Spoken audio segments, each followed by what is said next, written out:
What's going on, everybody? Welcome into the Blazers Uprise post-game show. The Blazers tonight lose once again by a final score of 120 to 105. The Utah Jazz take care of business.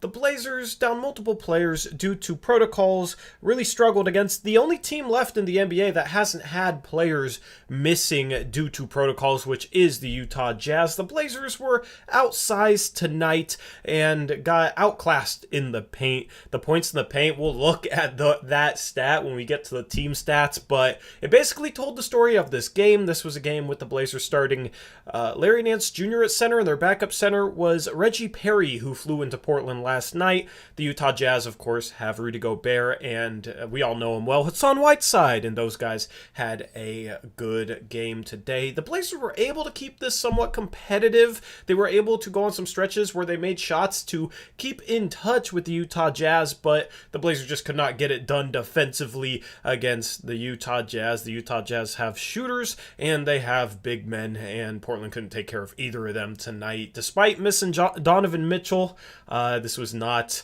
a game in which the Jazz really struggled for points. Eric, what's going on, man? What are you feeling right now? What are your thoughts on this loss? Maybe compared to all the other losses we have this season, is this one like? Are you getting to the point where it's just kind of whatever, or what are you thinking? Well, I mean, if I thought that this would be the start of us just sucking the rest of the year, I'd probably be okay with it. Mm-hmm. But I still think once we get our guys back, we're going to start playing better, and we're going to go on a run, and we're going to be around 500. The frustrating part to me is like, how many minutes did Norm play tonight? Like 40 something. Yeah, so since you went in on the minutes last game, I wanted to go in on the minutes at the start of this show. I'll let you do that in a minute. Let me do that since that was you last game, and it's deja vu. Let me just set you up then, because so my frustrations are this. If we're going to lose by 20 every game, I know we only lost by 15, but we were down 20 a good portion of the second half, right? Mm-hmm. I'd rather it be because we're seeing the young people play and we're not running people into the ground. And then, what really bugged me is switching every freaking pick and roll when you are already at a size advantage. And every freaking play we have Anthony Simons or Norman Powell or someone, Nas Little, Tony Snell trying to guard Rudy Gobert, and he just catches the ball and lays it in. It's like, you can't switch. You cannot afford to do that. And the problem is the Jazz are a good three-point shooting team, but I just feel like we were screwed from the beginning because our defense was at such a disadvantage height-wise. And then to counter that, we just switch automatically and have our center on Mike Conley the whole game, and we have our smallest guys trying to guard Rudy Gobert in the post. It's just we had no chance of winning with that game plan, and it's frustrating. So with that in mind, having that game plan to then play Norm and Dame as much as they did, and once again, it's a blowout, so they don't play the last few minutes, but if they would have made it closer, we're talking about 40-some minutes, right, each. And so go ahead and rant about the minutes played because it's ridiculous. Well, yeah.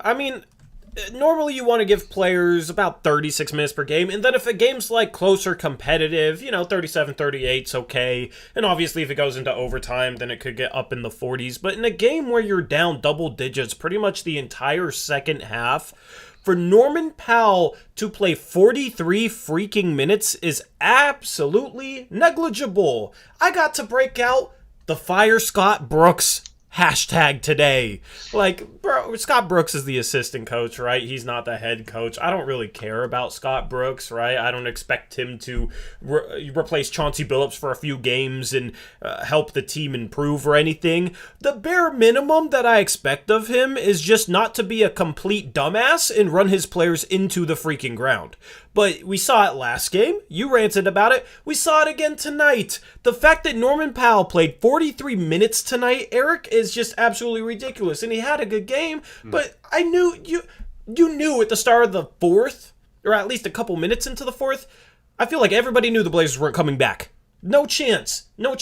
Because here's the thing. If you're a good team and you're down 15 at the start of fourth, you still absolutely have a chance because good teams can have stretches where they string together stops and string together makes. There was no chance we were going to string together enough stops in order to win this game. Like, Dame would have had to hit 6 threes in a row or something absolutely ridiculous. But guess what? If Dame's hitting 6 threes in a row, you don't really need Norm to play the entire stretch, right? Like, get him some rest. Get him a couple more minutes of rest. Throw in Jaren Cumberland for a couple minutes. He's going to play with a bunch of energy. He can play defense. Maybe he'll force a turnover. I don't know. But in the end, this is a game where you knew the entire fourth quarter we're going to freaking lose, and Norm still plays from the start of the fourth all the way up until 2 minutes left in the fourth, which is just absolutely ridiculous because you're going to run him into the ground. Now, when we actually have chances to win games, maybe later on in the season, guys aren't going to be as fresh. Because while this is just one game, the Blazers have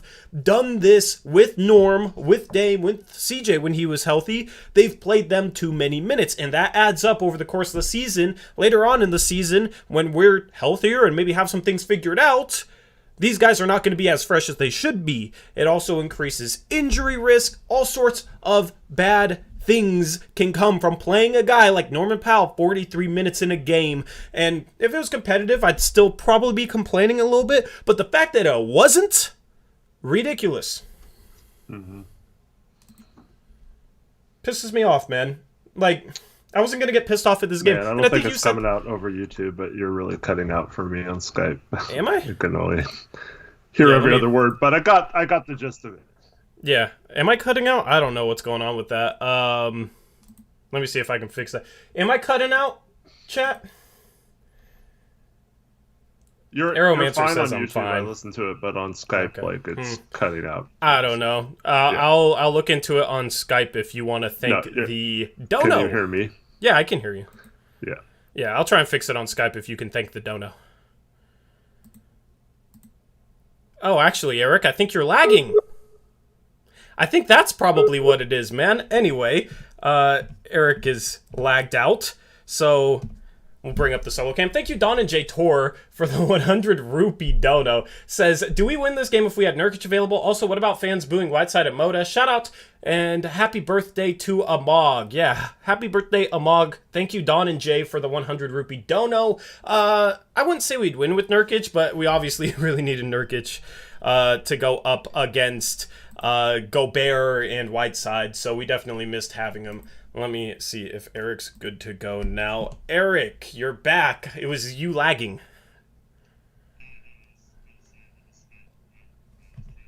It's not YouTube. I was listening to YouTube, but yeah. Yeah. Got you unmuted, and good to go. Anyway, hopefully that's the last hiccup. But I was wondering, I've been messing around with, my setup and stuff, so I was wondering if maybe I switched the setting in Skype. So it's much better now. Good, man. But, yeah, to your point though, when instead of running players into the ground, once again, throw in the 3 new guys.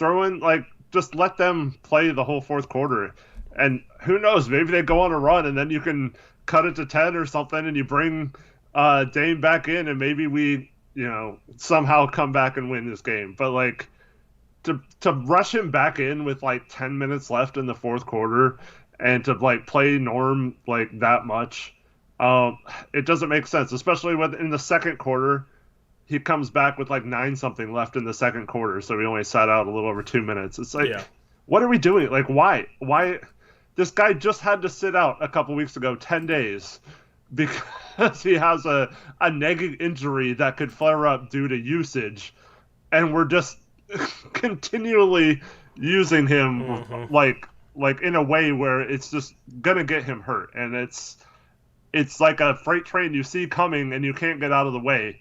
And I don't want to have one of these post-game shows where we talk about Dame being seriously hurt and possibly maybe even missing time next year because we're so irrational with his minute usage. It makes no sense to me, and I don't understand why we continue to kill him.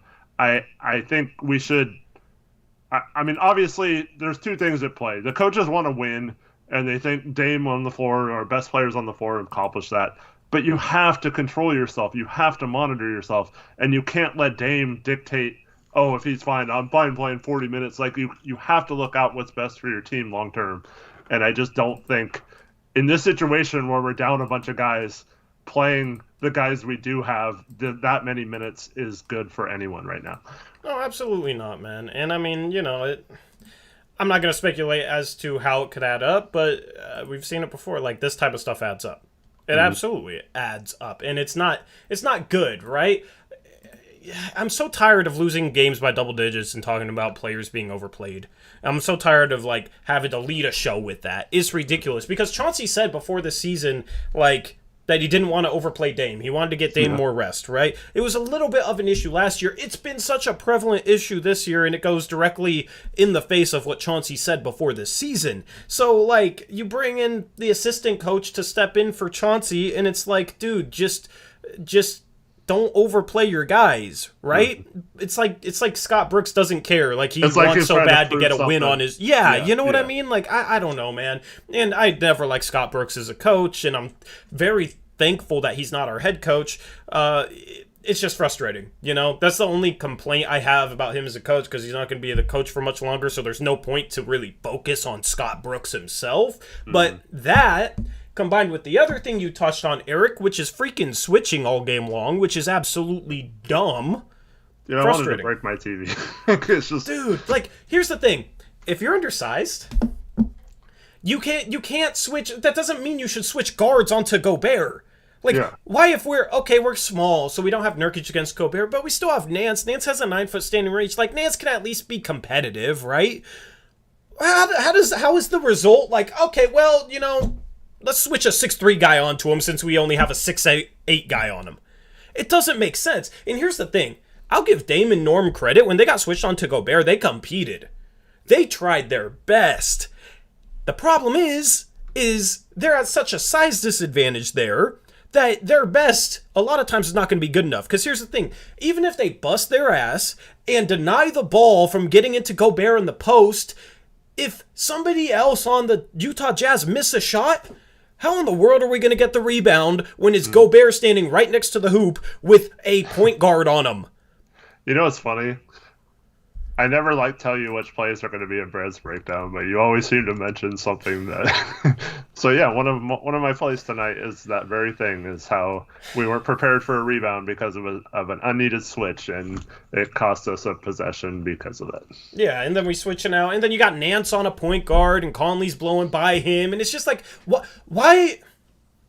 I don't... Dude, like, part of me just wants to, like, rant about this for 10 minutes, but if you guys... have watched us before, I've ranted about this in the past, and it's just going to be the same thing that I've said before. It's going to be the same thing that I said after the Charlotte loss on the road earlier in the season, where we switched our way into our loss. It's like, it doesn't make sense, man.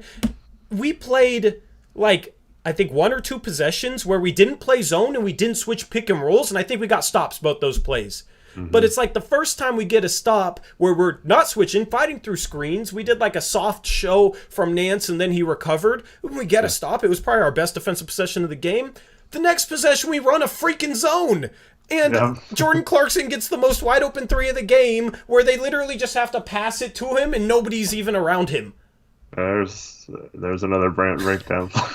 Yep. Like, come on, man. I mean, we think the same exact way, so that's why I'm able to call your plays. I'm spoiling it, my bad. But, dude, just play freaking defense. Just don't switch everything and don't play zone. It's not that hard. We do more of both those things in combination than any other team in the league. And it doesn't make sense. It doesn't make sense. Like, why would you run a zone? It's harder to rebound out of a zone, right? And you're small... and they have 4 shooters and a freaking giant. It's stupid. It's the worst. Like, I don't know, man. Well, yeah, here's the thing. I mean, we don't even run the zone right from the top. So it's like already, once again, we're doomed before the possession even starts, because people don't even know how to run the zone properly. And so, but here's the problem with the switching. Like, if we're at a size disadvantage, right?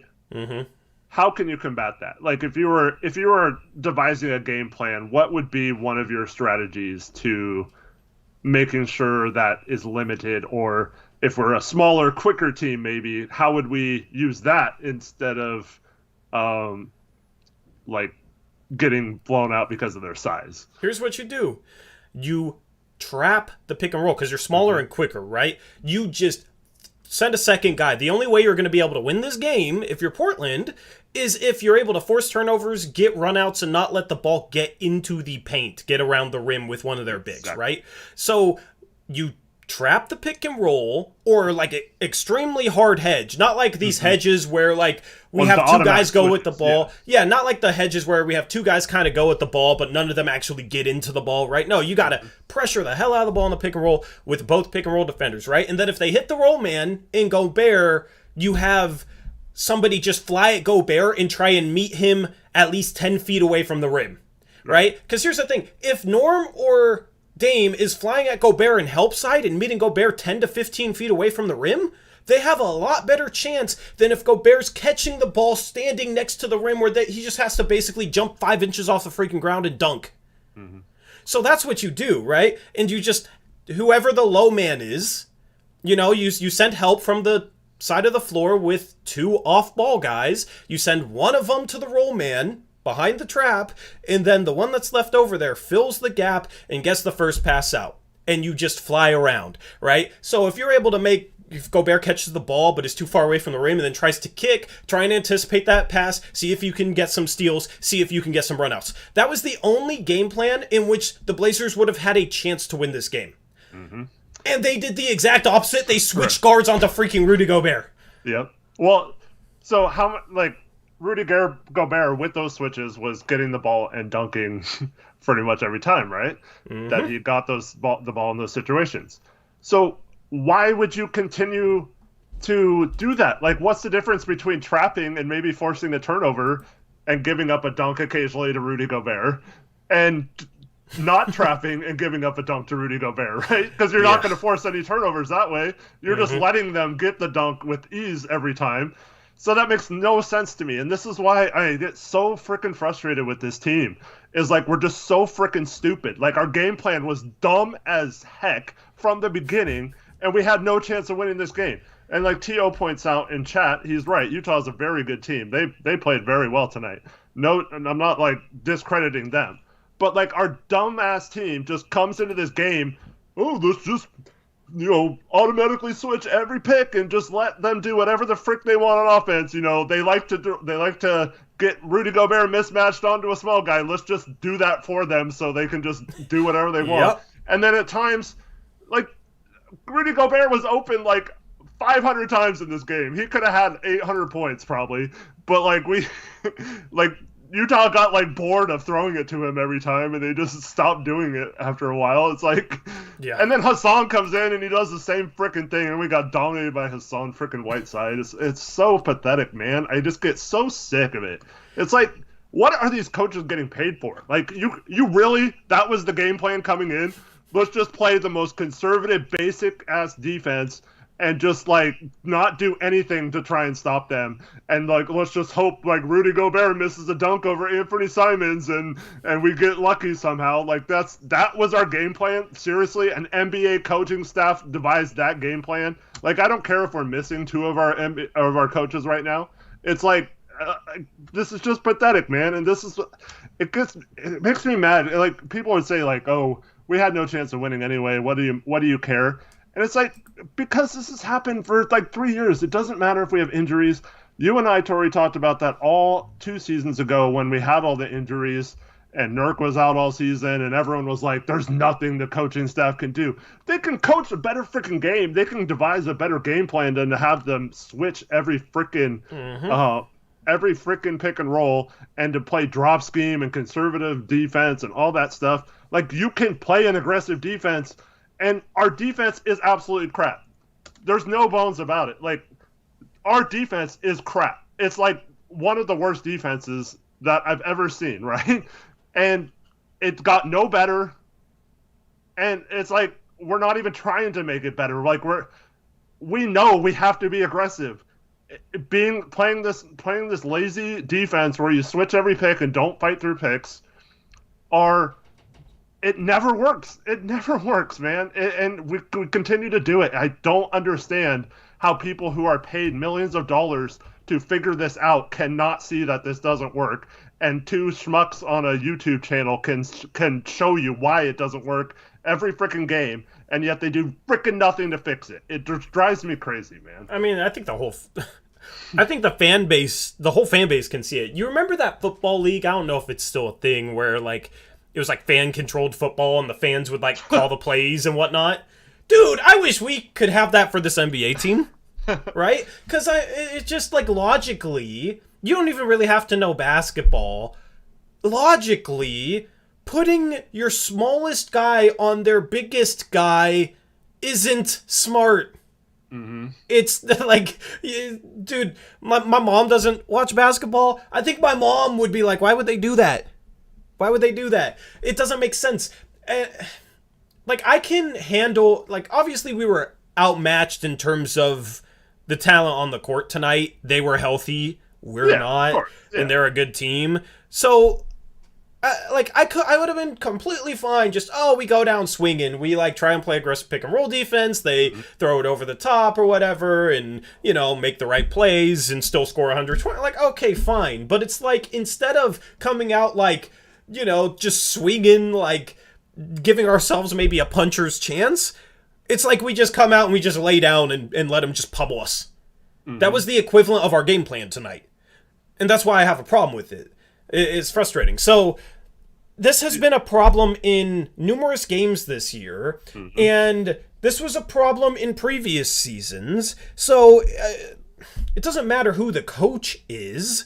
Like, it's been a problem under Chauncey, and Chauncey said that he wanted to play more aggressive pick-and-roll defense. He's done some of that, but in games where it was like, okay, got picked apart a little bit, there were still stretches, especially like down the stretch in the fourth quarter, where Chauncey would switch to a defensive scheme where we're switching everything and we get picked apart. It has not... I don't think it's worked once all season. It's how Frank Kaminsky scored 31 on us. Mm-hmm. Well, Trevin says he saw a Jazz fan in a group chat he is in asking him what we were trying to do on defense because they couldn't figure it out. That would be like us like playing a team that just decided to leave Damian Lillard wide open every play, and we're like, okay, sure, go ahead. Yeah. Right? But the thing is, okay, with the new guys, I could maybe see they don't understand the schemes yet or something, or they're, it just to simplify it, we just decided to switch everything, right?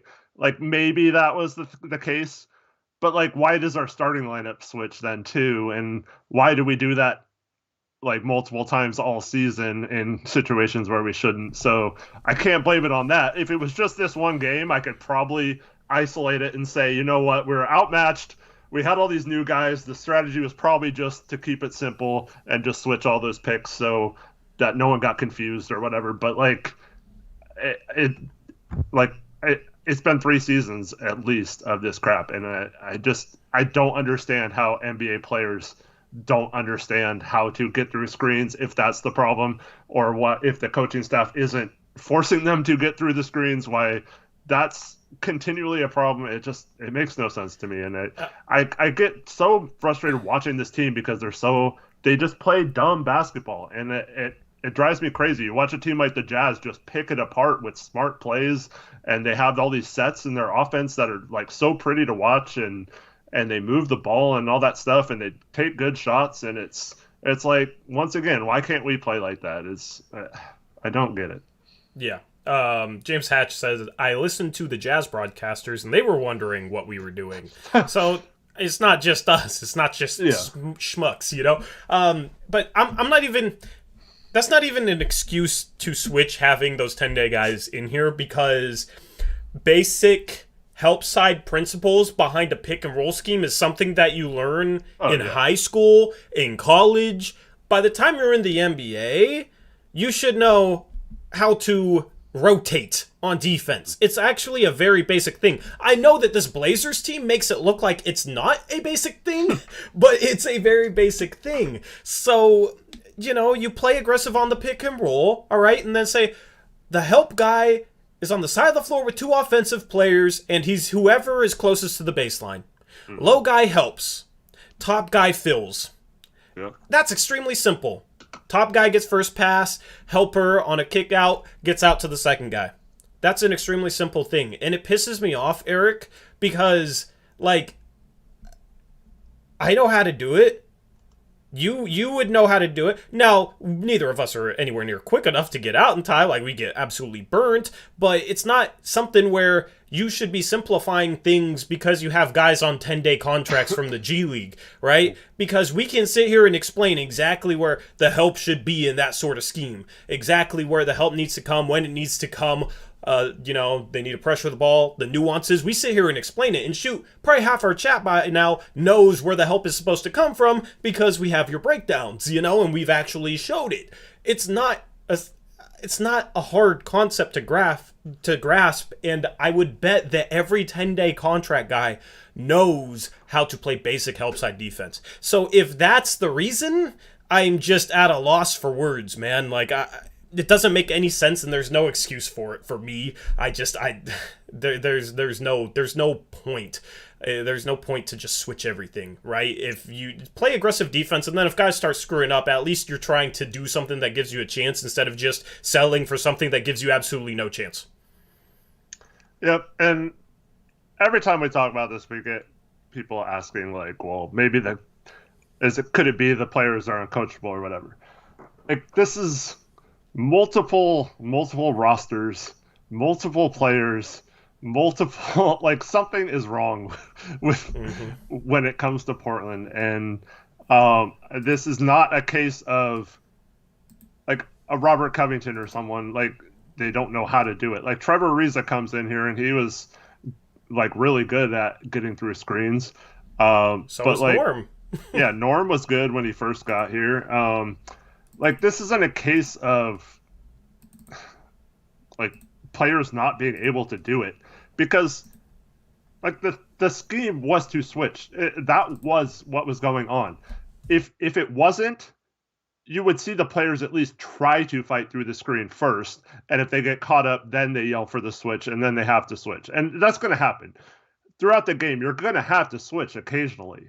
But when we talk about this, it is not fighting through screens. It is that they actually have the game plan from the beginning of this game. First play, we were switching every pick and roll with Rudy Gobert, and it made no sense to me.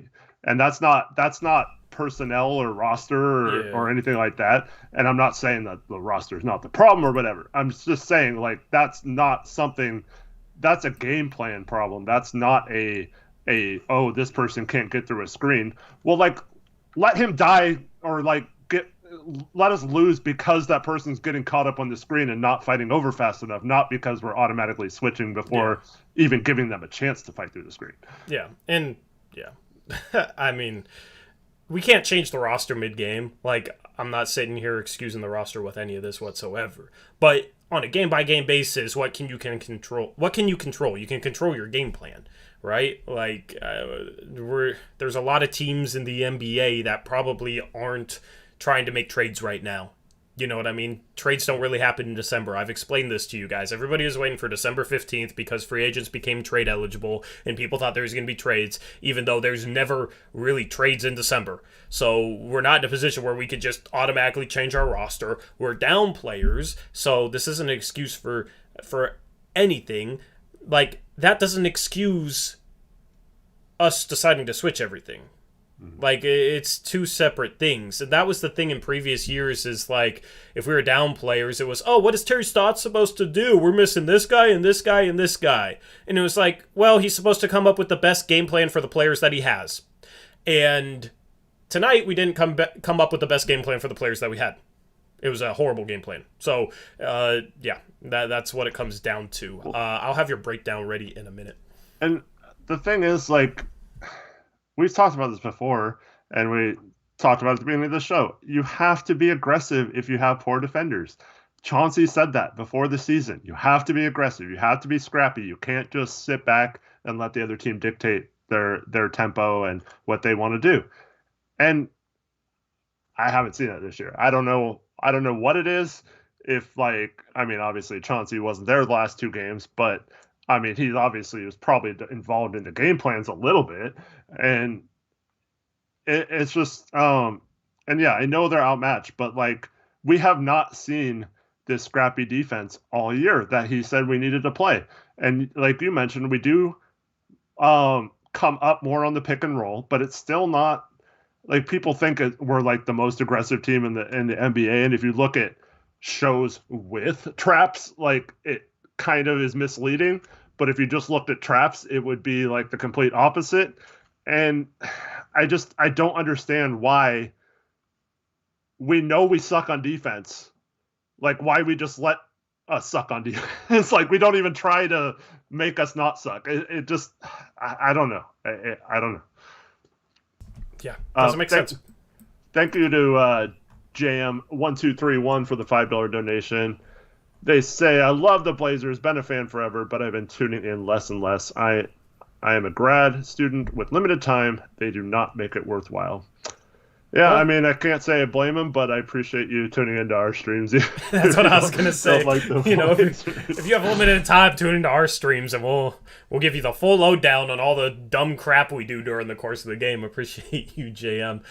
Yeah, I mean, like, the way I'm approaching games is just not with any expectations of anything good.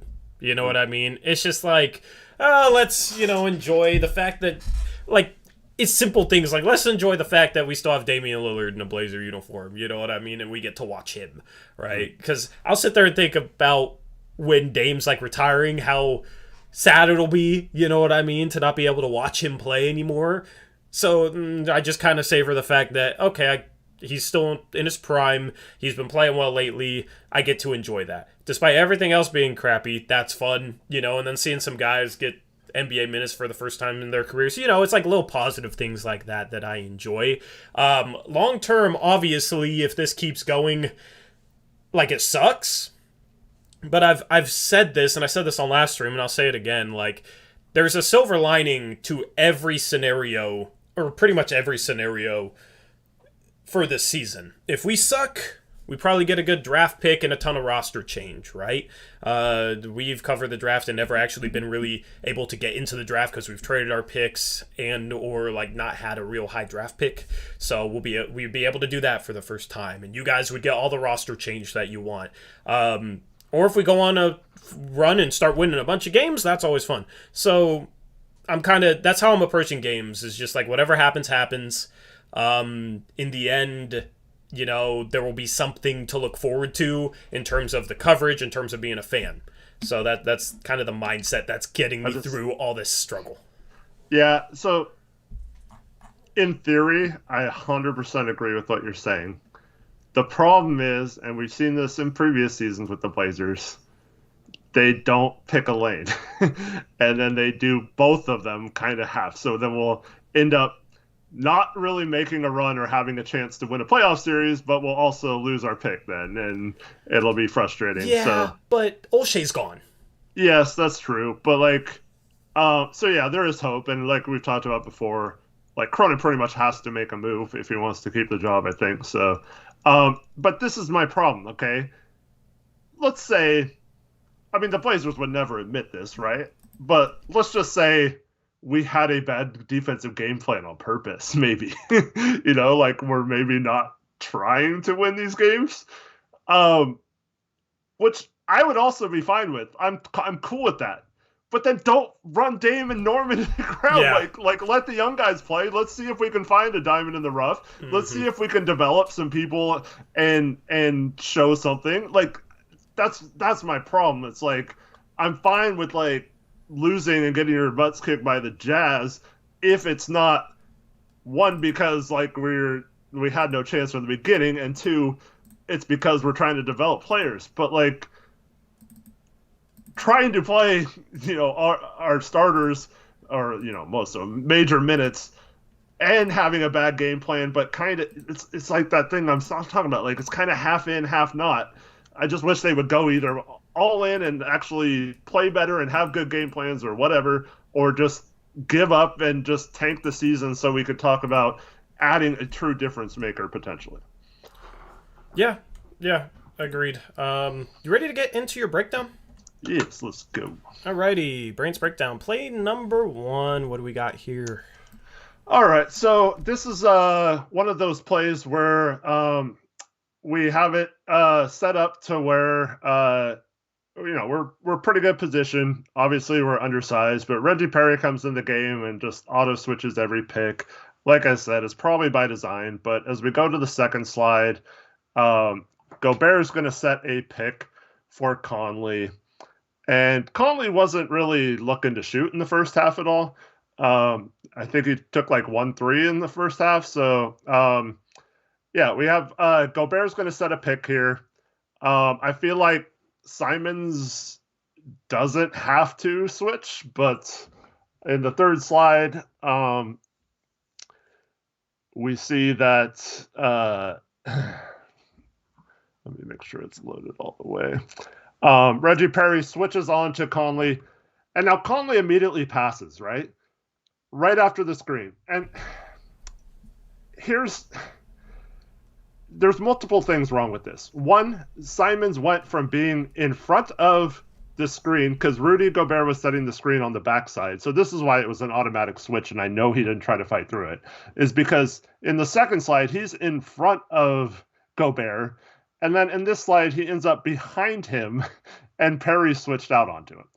So it's frustrating. And then right here, as soon as Conley makes this pass, Perry could easily recover back to Gobert here, and Simons could go back out to Conley in case he doesn't, right? But as we go to the next slide, Clarkson's just going to take a bad shot here and take a 3-point shot. He's one of the few guys on that team that well. So you can see now, as the shot's going up, look, we have, I don't remember who was at the top there, but like we have Anthony Simons is going to try to box out Rudy Gobert, and we have CJ Ellaby and someone else that's kind of short on the top there. And so we have Dame with a good contest on the 3. So if Reggie Perry right now dives to the basket, knowing Clarkson is shooting this, there's no way he's going to jump past this because that's just not him. So it's kind of that Draymond Green basketball IQ we talked about. So quick pass out of his screen, you should recover quickly. And then knowing that Clarkson's pulling up here, you need to dive to the basket and get the rebound because he's not going to pass to Conley even if you leave him wide open right now. So dive to the basket, try to get in front of Gobert. If not, try to get at least to the same level as him so you can either contest a shot or maybe grab the rebound if it comes off to your side instead of his side. But watch as we go to the next slide, watch what Perry does. He just stands there behind Rudy Gobert. It doesn't go quickly. And then we see Rudy Gobert pushing Simons down. And then in the next slide, we're going to go to a situation where Perry is still standing there in the middle of the paint, not involved in the rebound. Gobert has pushed Simons all the way under the hoop. And then so he's just going to grab this ball as it comes off the hoop. And then he's going to turn around in the last slide and dunk it. And then to make things worse, we foul him and he gets an and one. And all because of the initial switch, first of all. And then to compound it, Perry never gets back into the play to try and contest or to box out or get a rebound. And just, like I said, a doomed possession because of one, our scheme at the beginning of it, and two, a lack of awareness by Perry there. Yeah, and here's what smart teams will do if they know you're switching, right? And I think this is what Conley's doing. Conley's pointing for him to come screen. Yep. At this point, I think Conley knows, okay, they're switching. Okay? So if I have Gobert come set the screen, he's going to end up with Anthony Simons on him, right? And this pass to Clarkson, I think, was with the idea that Clarkson would throw it into Gobert as he rolls. Yeah. You know, this is what they do a lot. do this against multiple different pick and roll coverages where they pass the ball out of the pick and roll quick to this guy and then he tries to hit the big, right? They do that a lot. They did that when we trapped a month ago. And I think, Conley's hoping Clarkson throws this ball, and Clarkson, of course, shoots it. But that's the thing, is like, even if they play dumb and shoot a bad shot and Dame has a good contest here and forces a miss, you're still like, it doesn't even matter because Gobert has almost a foot on Anthony Simons. So it's just a stupid game plan, man. Like, it's just ridiculous. And the other problem is, if we play a team that does this, right? What would we do? What do you think we would do? Probably ISO against... Probably the guard would ISO against the big. Yep, whoever it was, and we take probably a contested mid-range shot that could or could not go in. Like, how often do we exploit a little guy like switching on to Nurk or Nance or someone like that? It's very rare. So, yeah. You're saying we're a bunch of Jordan Clarksons? Pretty much. Yeah, I don't disagree with that. Anyway, play number 2, what you got for us? All right, so play number 2 is that zone defense you talked about. Oh God, this is gonna give me nightmares. Yeah, like if you watch the Blazers broadcast, Herb kind of took away my thunder here because he said exactly what I was going to say. If you're running a zone, you cannot commit 2 people to the ball at the top of the key, because here's what happens: 2 people on the ball, right? All Utah has to do is spread Clarkson out on one wing and Ingles out on the other wing. And one of the 2 will be open automatically because Simons can't get to both. Nance isn't going to come out on both. So right now we're already screwed. Like I said, setup of the zone. It's terrible. No. Yeah. Mm-hmm.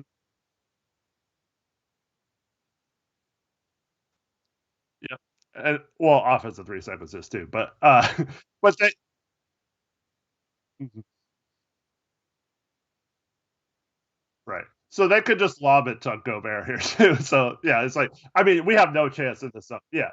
And so if you have 2 guys, most of the time we're in a zone, it's like a 2-3, which means there's two guys up towards the top and 3 guys down low, or it's set up like this where it's this is a 2-1-2 where you have 2 guys up top, 1 guy in the middle who's Nance, and then the other 2 guys down below.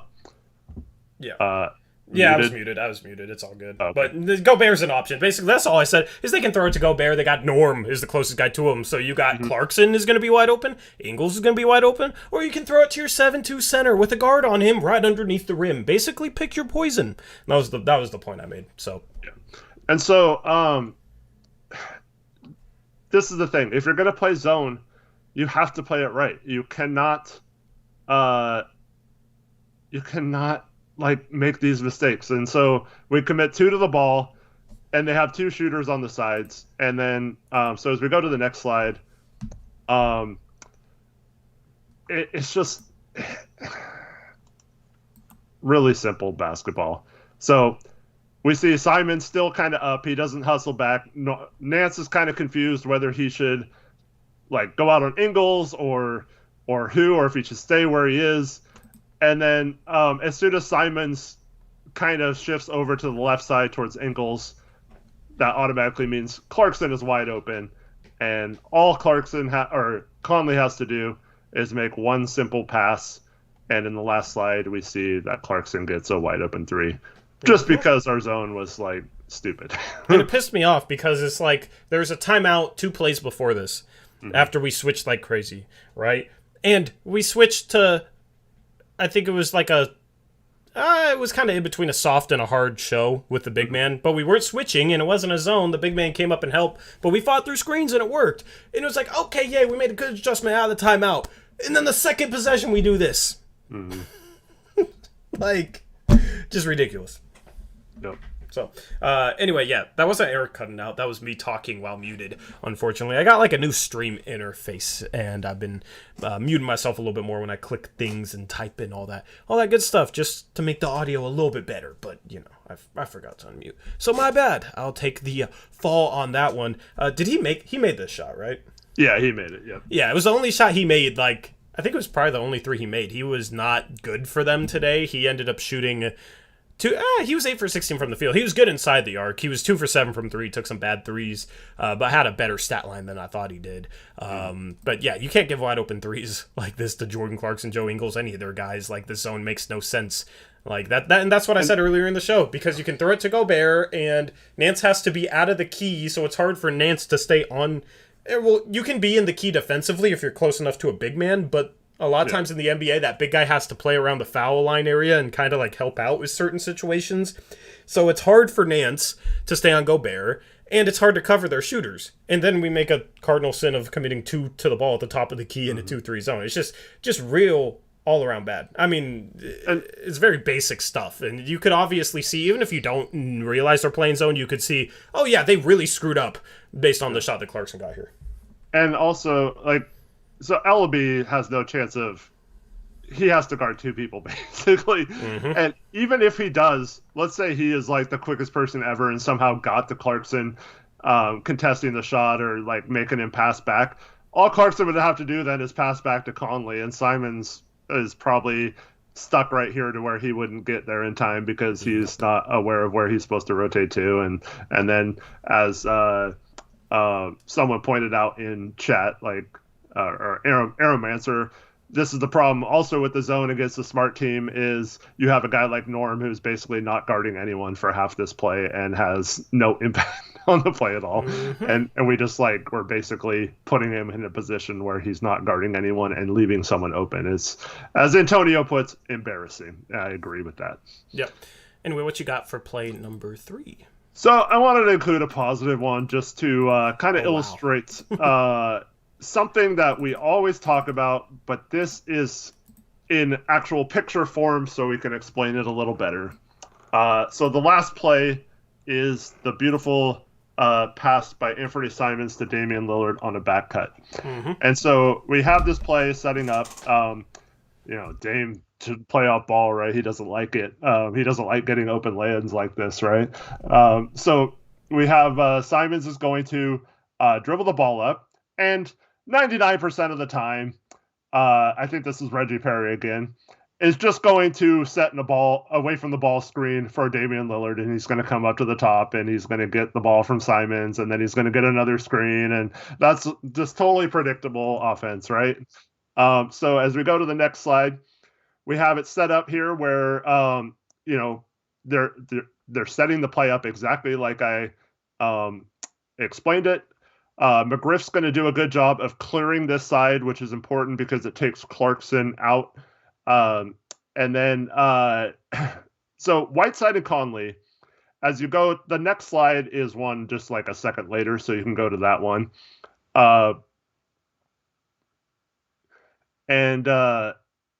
So on that slide, Conley and Whiteside are both anticipating Dame to come up top. And this is what we talk about when you're predictable and teams play against us enough times, they know what we're going to do, so do something different, right? And you can take advantage of guys like Conley in this position. He is on the opposite side of the court of the ball. He's basically face guarding Dame on the top side, trying to prevent him from coming over the top and getting the ball, right? So all you have to do in these situations is back cut. And you have usually a wide open shot, and you're going to get a step on your guy. And so Dame back cuts instead of trying to go up top and get the ball. And Anthony actually makes a beautiful pass here. Left-handed.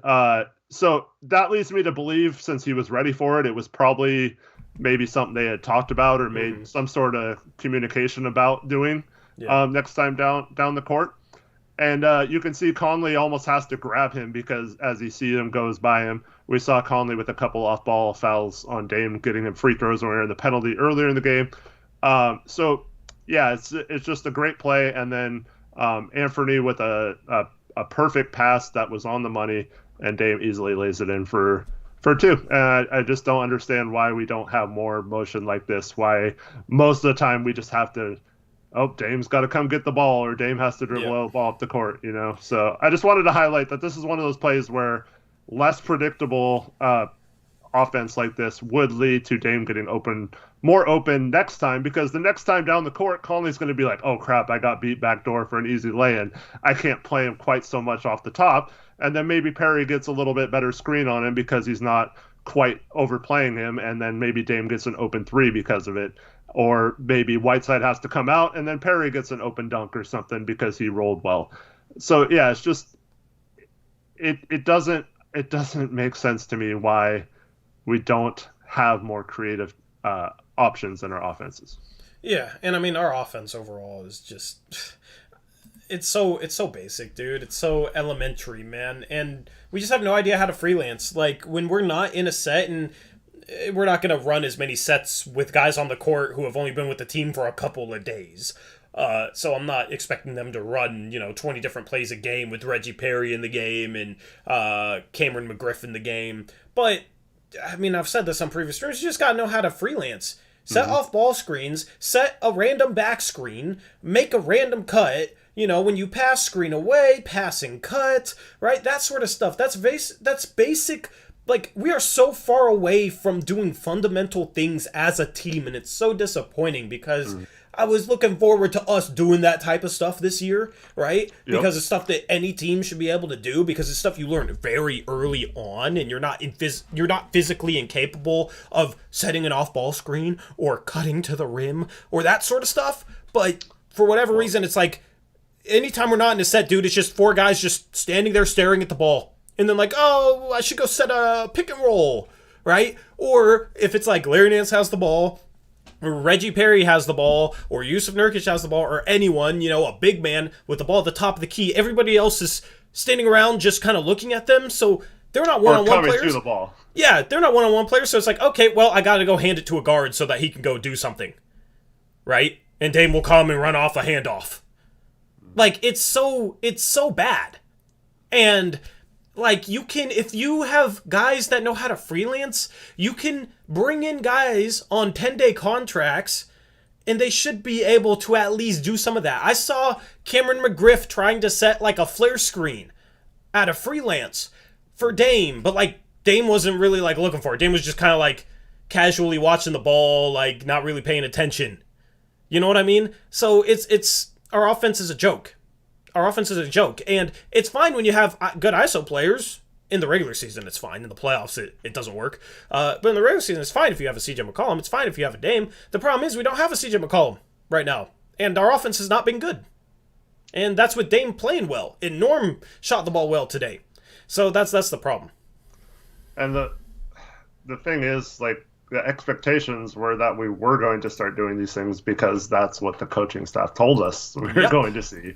And that's, to me, that's even more disappointing than the record, is just the fact that they haven't really changed much, like scheme-wise, for the team or the way we play or anything. And I was so excited to see what this team could be doing that type of stuff, and haven't gotten to see it. And this team has been crappy for it.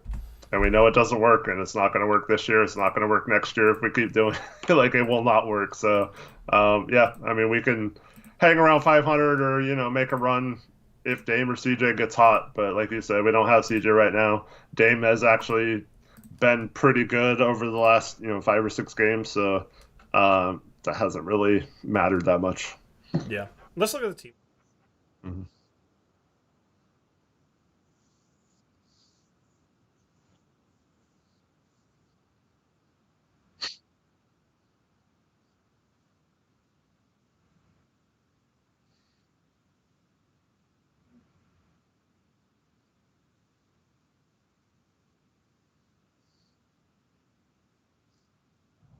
Are you muted again?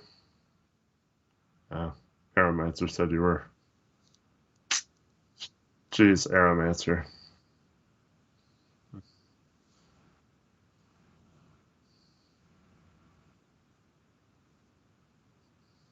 Mm-hmm.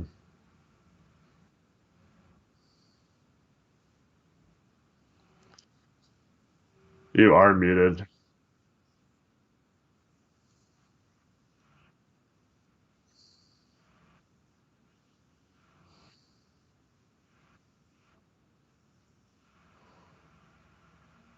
I think we're both muted. Is that just the team stats page is broken? Must be.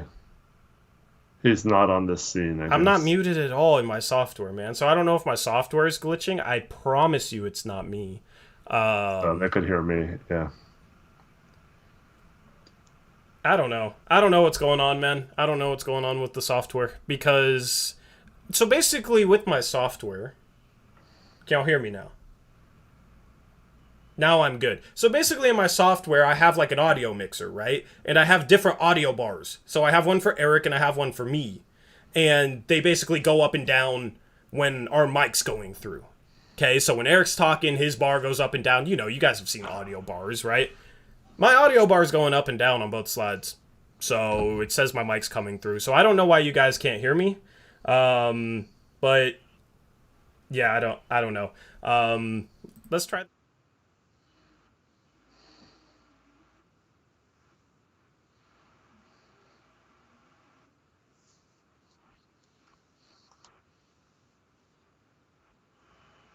Gone again. I don't know. Yeah, so it's just that slide. I don't know what's up with it. There's the team stats, though. Well, Tori is trying to point out that the points in the paint were ridiculous. Yeah, lots of points in the paint for Utah, not many for us.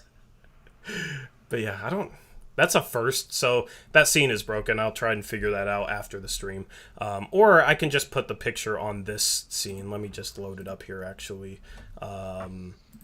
Yeah, there. There are the team stats, and you guys should be able to hear us. Points in the paint, Eric. 74, yeah. 74 is a lot. That's probably the most we've given up all year. And you think looking at 8 of 29 from 3 for the Jazz, not very good. 20 of 32 from the free throw line, not very good. Mm-hmm. We were 17 of 24, so not much better. But at one point in this game, I believe we were 11 of 22 from 3, so that means we were 3 of 18, if my math's correct, the last 18 shots. So that's the thing, is we were shooting great and not turning over the ball, and we were still losing. Yep, by almost 20. Yeah, so that's not good. 3 for 18. Good math, Eric. Good quick math. 42% from the field, 53% from... They didn't even shoot the ball well. I thought they shot the ball better in this, but only 28%. So that's the thing, is we had a shooting edge, we had a turnover edge, but when you're giving up offensive rebounds, which we kind of fought our way back in that department, but when you're giving up offensive rebounds and you're just letting them get whatever they want in the paint, they don't got to make threes. It's not a game of, oh, they just made shots, we just missed shots. It's they got dunks, and we didn't. So free throw numbers, they get to the line more. We were in foul trouble all game. We have 28 fouls. And that's the thing, is like when we were switching, we were fouling a lot because our guards were trying so hard to compete with Rudy Gobert. And that didn't necessarily lead to like buckets on those possessions, but I think we were in the penalty in the third quarter, like with 9 minutes left, 9 or 10 minutes left. The second quarter, we were in the penalty of 10:46 left in the second quarter. 10:46, second quarter. Yeah. So they were able to get to the free throw line. Now, they didn't make free throws. They only shot 63%, 20 for 32. But they could have had they go 30 for 32. That's a 130-point game with them shooting 28% from 3. So, yeah, the game plan, obviously they were going to have an edge in points of the paint. No surprise that they have an edge at all. But, when you switch guards onto bigs, they're going to absolutely be able to abuse that. Yep. So, anyway, I think Sam Larson in chat is a little bit behind. We've been there. I don't know what's going on with that. But anything else you want to say for the team stats? No. I'm going to go I'm going to read off Gabriel Foster's comment. It says, I'm from Tacoma. This game and the Dallas game are the only Blazer games I'll attend this year. RIP to me. Cheer me up, Eric. I'm sorry, man. I can't. But, I mean, at least you got to go to a game and have fun, right? I think you need a trained therapist to be able to cheer you up, because that is very tragic, man. Sorry to hear that. Travel safe, especially with the weather. Yeah. Watch. Now that Gabriel won't be out of the game, we're going to have a great game against the Lakers, man. Yeah. Of course, that is in LA, so I don't... Unless you're going to fly down to him. I don't know. But the Lakers are next, and they've been awful. So we'll talk about that game later in the stream, though. Yeah, I don't know. That whole scene being muted kind of threw me for a loop. I do not understand. That was confusing. Anyway, I'm almost ready for player cards. Give me a second to get them ready. Is there anything else that you want to stall with right now? Oh yeah, playing the Lakers, as Trevin says, battle the dumb teams. Who'd they play today? Because I The saw that they Grizzlies. lost. They lost to the Grizzlies. Was it close? I think they lost by 5, if I'm not mistaken. Okay. I mean, that's pretty cool. Grizzlies have been playing really well, so. Shout out to Daniel G for the $5 donation. I'm from Spokane, Washington, visiting family this week, and I went to the Dallas game, and that was my first game in 2 years. Yeah. That's tough, man. I appreciate the dono. At least you got to see Cameron McGriff, right? Oh, good old Cameron McGriff. You finally got to go to a game, and you got some Cameron McGriff and some Brandon Williams action. You got to see him score 7 points in 7 minutes. Awesome. But just I mean, awesome. it's got to suck if you get tickets to a game and Blevins is out. That's got to be the thing. Oh, absolutely, man. That's what the fans are showing up for. Good old Kelvin Blevins. Dude, imagine if he was playing right now. I mean, like, you say that jokingly, but like I almost wish, because then that kind of excuse things right now if he was like a rotation player right now. Yeah, but Eric, he knows the system. Mm-hmm. Whatever the system is. Oh man, it would be entertaining. I feel like he wouldn't even play over Cumberland though. Yeah. Like I feel like the coaching staff is just like, nah, he ain't good enough. He's on the team because of Dame. Like he wasn't even good at Montana State or wherever he played. So, yeah. Do we miss Mario yet? Nope. We'll never miss Mario, no matter how bad it gets. Anyway, let's try this. Okay, so I'm going to try the player slide screen. I don't know if we're muted, so let me know once the player cards are up if you can hear me, chat. Hopefully you can hear me right now. Let me know, and I'm not going to start talking about this until I know if you guys can hear me or not. You're good. Am I good? Oh, you're listening to the stream. Okay. I wonder why it's just that slide. It doesn't make sense. Are you good, Eric? I think so. Hopefully. So I am good. Troll. So we're going to put Aeromancer in a 5-minute timeout. Yay. Dude, when was the last time I put somebody in a 5-minute timeout? It's been a while, I feel like. I'm missing out, man. That's my favorite thing to do on a stream is put people in timeout. I feel powerful. Anyway, Norman, look at the minutes. We already talked about that. We ranted at that a bit at the beginning of the show. So if you missed that, definitely go check it out. Yeah. After the stream, or you can scroll back right now if you want to. Other than that, he shot well. Good for him. 1 assist, 3 turnovers, 4 fouls, but was 11 for 23 from the field and 4 for 9 from 3. And made all 6 of his free throws. Yeah. Pretty good game from Norm. Thought his shot selection in the second half for a bit there got out of hand. But, yeah, I mean, he played solid. I don't think it was really this game had anything to do with how he played. Yeah, I agree. He was more competitive defensively than he has been in previous games. So I had that nice play where he made a good read on Ingles with his back turned and stole the ball for a dunk. That was nice to see. Yeah. We got fast break points for once. Somehow we can't run against a team when we're smaller and they're bigger. I don't understand. Anyway, that's Norm. Dame ends up going 10 for 23 from the field, so similar shooting numbers from the field for Dame. 5 for 14 from 3. He forced some very tough threes, kind of out of necessity. So, 5 for 14 isn't efficient, but I'm not really going to hold that against him. He tried to do what he had to do. 7 for 10 from the free throw line. He missed 3 free throws, which is very un-Dame-like. He's below 90% for the season. He was 89%, I think, going into this game. 7 for 10, obviously, isn't going to help that. His assist numbers have dipped lately. 4 assists. Mm-hmm. But I think part of that is not playing with Nurkic the past couple of games because he's the main guy who feeds Nurk. Not having a guy like CJ next to him is definitely making it harder for him to kind of be a facilitator, because he has to take on a lot more of the scoring and doesn't have the same caliber of players next to him. 37 minutes, wish he played a little bit less. That's my thoughts on him. You mentioned this in the past, but the starting lineup just doesn't have enough shooting right now. And Snell made, I think, 1 3 at a buzzer beater, but that wasn't off a Dame pass. And Nas isn't hitting his threes right now.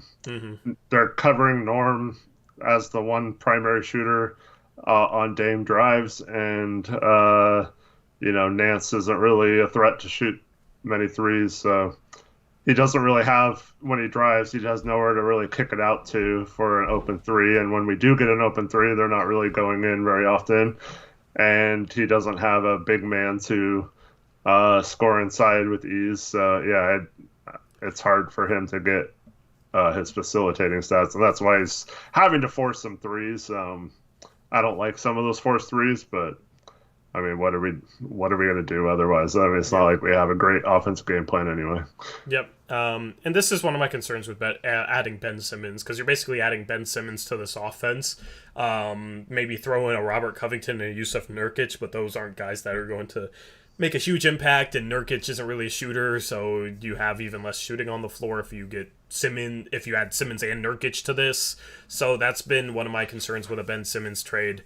People just say, oh, we're going to be elite offensively anyway, because we have Dame. I don't agree with that.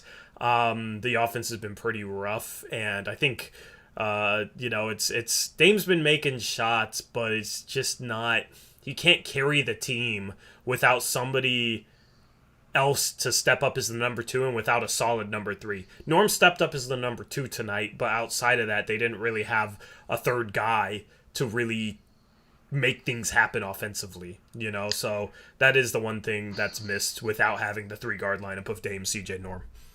And I've mentioned this before, but Nurk sets one of the best screens in the league.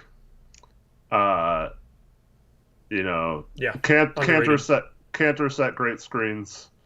Zeller sets pretty good screens.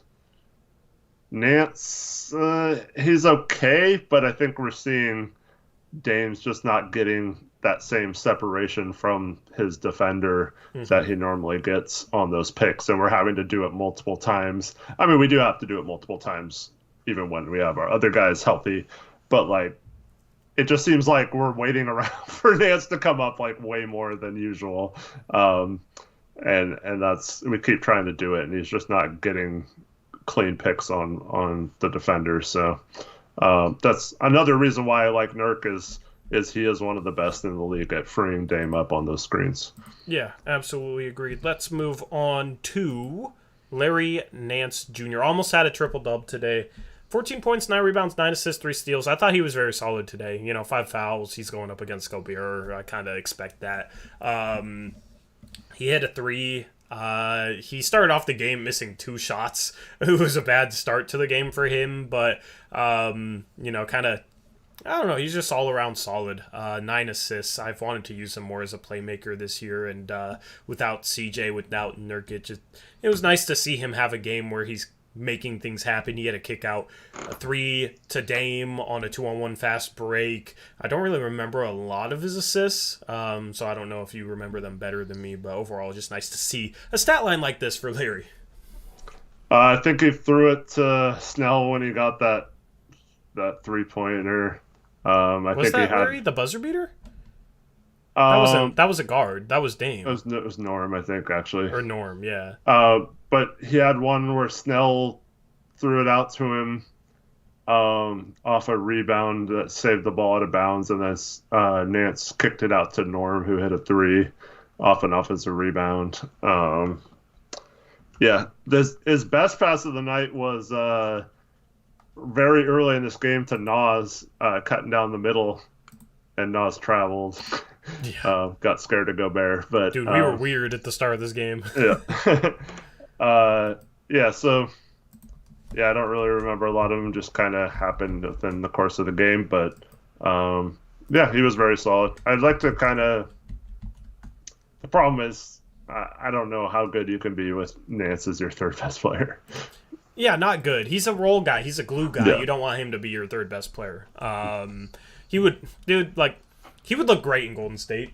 I don't want him in Golden State, but like that type of system, he would be phenomenal in. And it just sucks that we don't do something similar because I think he could have much more of a positive impact on the offensive end if we were able to move like Golden State. Yep. So, just as a lob target cutter that can rise up, guy that can make the right pass in that system, is willing, looks to set off ball screens out of freelance situations, can run the floor, can handle a little bit, would be perfect. You also saw tonight he had two really good anticipation steals, so it wasn't like, oh, get beat by your defender, but somehow swipe the ball away and get a steal like, CJ, Rocco, Norm do a lot. Yeah. It was actual good, smart anticipation and stepping in front of the pass. Yeah, absolutely. Agree. Let's move on to, what was it supposed to be? Dame next. Anthony's up next. What do you think of Anthony tonight? Yeah, like, I don't know. I wouldn't have thought he was 3 for 13. I thought he shot better than that, but Yeah, so did I. it must have been because he hit his first few and then missed a bunch after that. But yeah, once again, need him to make shots, especially without CJ. Need him to step up. And outside, I mean, 5 assists is pretty good for him. I'd like to see that number. But overall, we've needed him to be much better in CJ's absence, and he just unfortunately is struggling shooting the ball. Yeah, he just struggled to get good shots tonight, though. You know, it's like the best shot he had was that great ball movement possession we had. Our best ball movement of a game got in a wide open three, and he knocked it down. Maybe move the ball more, Yeah. Moving the ball helps you get higher quality shots. So I've never understood people that act like ball movement doesn't make a difference, because whenever we move the ball like that, I feel like we get good looks, and that was his best look when I knocked it down. So, it'd be nice for him to be like a CJ or a Dame, where it doesn't matter how difficult the shot is, he's still going to be efficient and he's able to make something out of nothing consistently. He's just not that guy yet. I think he has a chance to be that guy, but he's still very young. So it would be nice to try and do a little bit more offensively in terms of a structure to get him higher quality shots, because when he's had open shots this year, he's been automatic. You haven't been able to break that out in a couple of games. So he can, when he gets hot, he can knock down a bunch of tough shots. He's just not somebody that's able to do it consistently yet, so we got to try and get him higher quality shots. But in terms of his playmaking, I thought he was good today. 5 assists, had that left-handed dime to Dame on that backdoor lob that you broke down, and had another drive and a kick-out pass. I forget who hit the 3, but there's a play in the second half. Maybe that's the first half. I don't know. He just had a couple impressive passes tonight, and he's been better this year just as a guy who can get into the paint and break down the defense, and then a guy who can make the right pass. So, even though he struggled shooting the ball tonight, it's still encouraging that he's been able to become a better playmaker and become a better driver. So For sure. And yeah, that's something he can improve. I mean, he's just started learning how to drive. Now the next step is learning how to finish off of those drives, and it could come still, and he's going to be very dangerous if he figures it out. Yep, absolutely. Let's move on to CJ. Chris went all out with this one. CJ Ellaby, 6 points, 1 board, 1 steal, 2 for 4 from 3, made his first 2 threes. And he was active. He brought energy tonight. I would rather have him play than Snell right now. I know Snell hit that buzzer beater and whatnot. I like what Ellaby, what in the world? I don't want Ellaby to be a main part of the rotation when everybody's healthy, but when we're short guys, I just like the energy that he brings to a game. And I like the activity he plays with defensively, and then if he can knock down open threes, I know he missed one bad, but like if he can just shoot the ball decently, then he's kind of a little bit of a 3-and-D guy, and I like that. Yeah, I've been kind of impressed with just as he made a really smart play. He came down and swiped the ball away from a defender that had his back turned to him. And I just like that kind of smart basketball play. And we need more of that on the court. So yeah, uh, I don't really mind that him playing, especially in situations like this. Like I said, I'd rather try to find someone you can develop than run our starters in the ground. But yep. I mean, I thought he did fine. Definitely not. I definitely didn't do anything super bad tonight in the game. Yeah, I agree with that. Reggie Perry plays tonight for the Blazers. 4 fouls in 14 minutes. But other than that, I mean, he was okay. You know, he's just an energy big who can finish and, like, occasionally hit a three. And that's just, you know, he's the most tenured guy out of the 410-day guys that we signed, and he's the most, like, comfortable on the floor, and has the most easily definable role as well, in my opinion. And we needed some size tonight, so... you know, nothing impressive necessarily, but it was serviceable enough. Yeah, he was fine. Little disappointed and wish he would have been a little more aggressive at times. I felt like he caught the ball. It was wide open, and he can shoot the three a little bit. So I'd like to see him let it fly in the situations. And I felt like he, much like we talked about with McGriff last game, I felt like he was being kind of passive on purpose because he was kind of afraid to do too much or to like ruin the flow or anything. But yeah,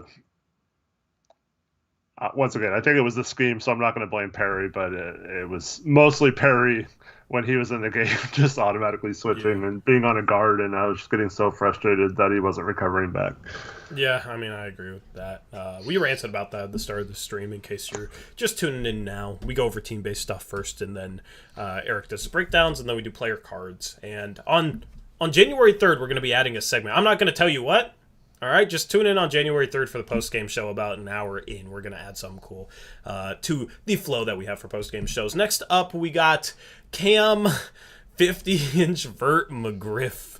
I don't think it's that high, Chris. That would be maybe an NBA record, at least if you measure that in the combine. But, I mean, he's bouncy, and he's strong, and looks like he can play some defense. He had 4 points, 8 boards tonight, an assist, a block. In 20 minutes, we did not get outscored by the Jazz. Interesting. Yeah. So I would have liked to seen more of that from the youngsters, but yeah. I mean, yeah, like thought he was fine. Yeah. Once again, he didn't really stand out, but I don't think it was his fault. Yeah. Yeah. I mean, he plays hard. You know, that's the thing with young guys without tenure. It's their first opportunity, so they're gonna have a bunch of adrenaline and play hard. And I just like the way he plays, and I don't know, it's always intriguing to just see like, oh, can this no-name player make a name for himself and make a play? It's always fun, you know, in a game where we're just absolutely getting throttled. Anyway, Tony Buzzerbeater Snell, I don't know how he has 3 points and shoots 2 for 3 from 3, Krish. Unless his threes count for 1.5. But 3 points, 3. Oh, I gotta check ESPN now. Let's see his real stat. I think it was 1 for 2. He was 1 for 2 from 3. He had 3 points in 16 minutes. Chris turns these out fast and went to the game tonight, so he was probably working a little faster. So I'll give him a pass for this one. 3 points, 3 boards. I mean, dude, I don't know why, Eric. I just don't like Tony Snell. I don't know what it is. He had 5 fouls tonight in 16 minutes. I mean, he's a shooter who all he can do is shoot, and a lot of times it feels like he's kind of scared to shoot. And then he doesn't really play with energy. I don't know. That's just the vibe I'm getting from him. Yeah, I mean, we talked about this last game. He's just there. It's like he doesn't really impact the game much.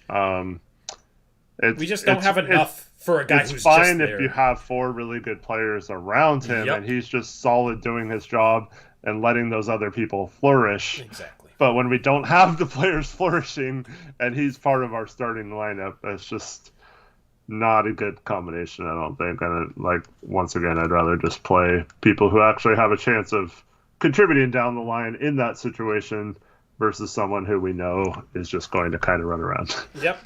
either start Ellaby next game in his spot, or start McGriff in his spot. Mm-hmm. The Lakers have been playing LeBron at some five, so Nance is fine on LeBron. Yeah. Play McGriff or Ellaby. Just extra energy.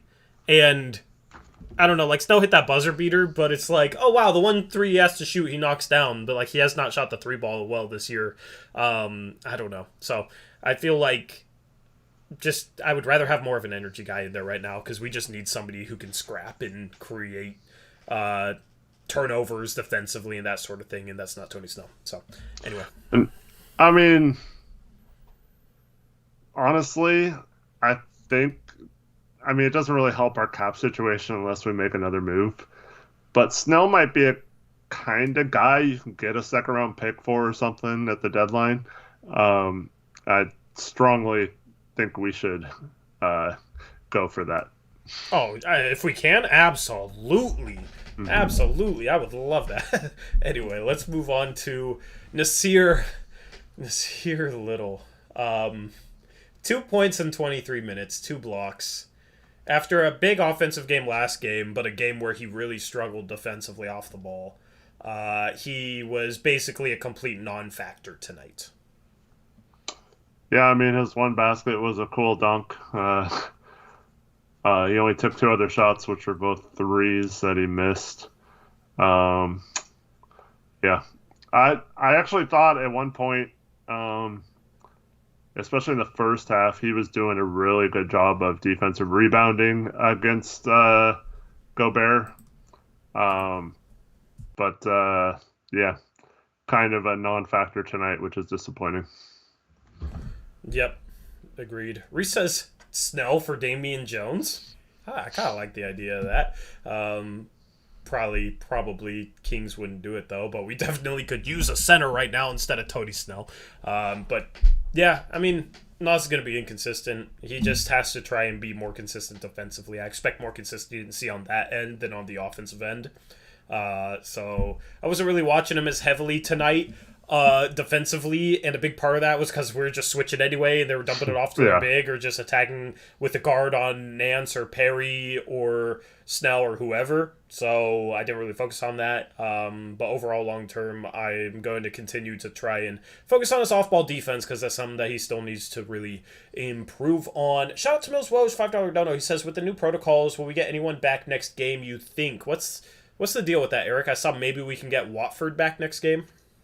Yeah, I think it just depends on what day they officially tested positive, and if they could, I think it's still, you have to have 2 negative tests in a row with 24 hours apart. If they just reduce the days, not that negative test protocol. So, it's, we don't have any inside information on it, but yeah, I did see that same thing, that Watford maybe was the first one to test positive, so he has a chance if he's not, if he tests negative, would be today and tomorrow, I guess. And I wish we had Watford this game. Yeah. We'll see if that happens or not. Definitely a possibility. Dude, I did not expect to be saying I wish I had trended Watford for this game this year. That was not on the bingo card, Eric. Unless we're up by like 20. Well, I wouldn't be saying I wish I had him for this game. It would have been, it would have been nice for Watford to get some garbage time. But no, I wish we had him for. I wish we could have played Watford 30 minutes in this game.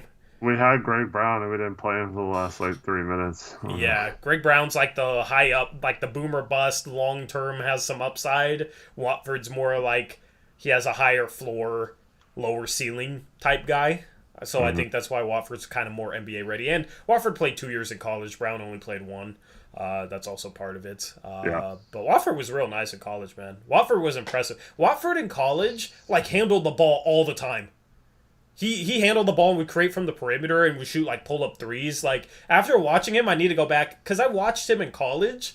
But after watching him for the Blazers, right now he's not a guy who's going to play like he did in college. He's just kind of an energy hustle guy, try and play good defense, finish, right? In college, he was like a do-it-all offensive player. So after the stream, we're going to go watch his LSU highlights. That's where he played in college and kind of remember some of the stuff he did in college. I mean, hopefully he can start doing that in the NBA at some point in his career, because I think, the knock on Watford was defense, and he's been very surprisingly effective defensively. So I'm excited for Watford long term, man.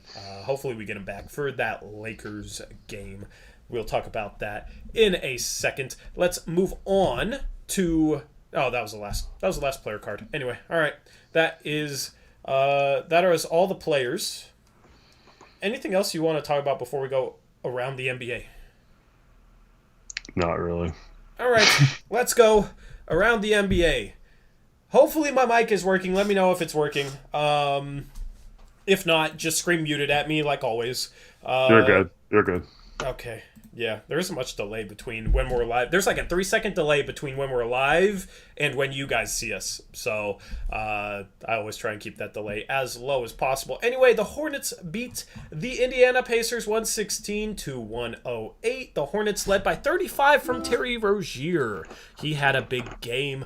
They have a lot of notable players. Mason Plumlee, 8 points, 12 boards, 4 assists, 2 steals. He's been playing well for them lately. The former Blazer for the Pacers, LeVert, 27 in the loss. Here's the thing. Karis LeVert's like a Blazer trade target, Eric. Right? Mm-hmm. He had 27, 7, and 6, but he shot 8 for 23. That is the Karis LeVert experience. So that's why I'm not on board with him. The frustrating part to me is I'm with you. I don't really like a lot of the Pacers' possible trade partner deals, but the problem is, outside of the Lakers, who don't really have anything tradable, at least that we'd want, like, the Pacers are the most logical team that would sell at some point sooner rather than later.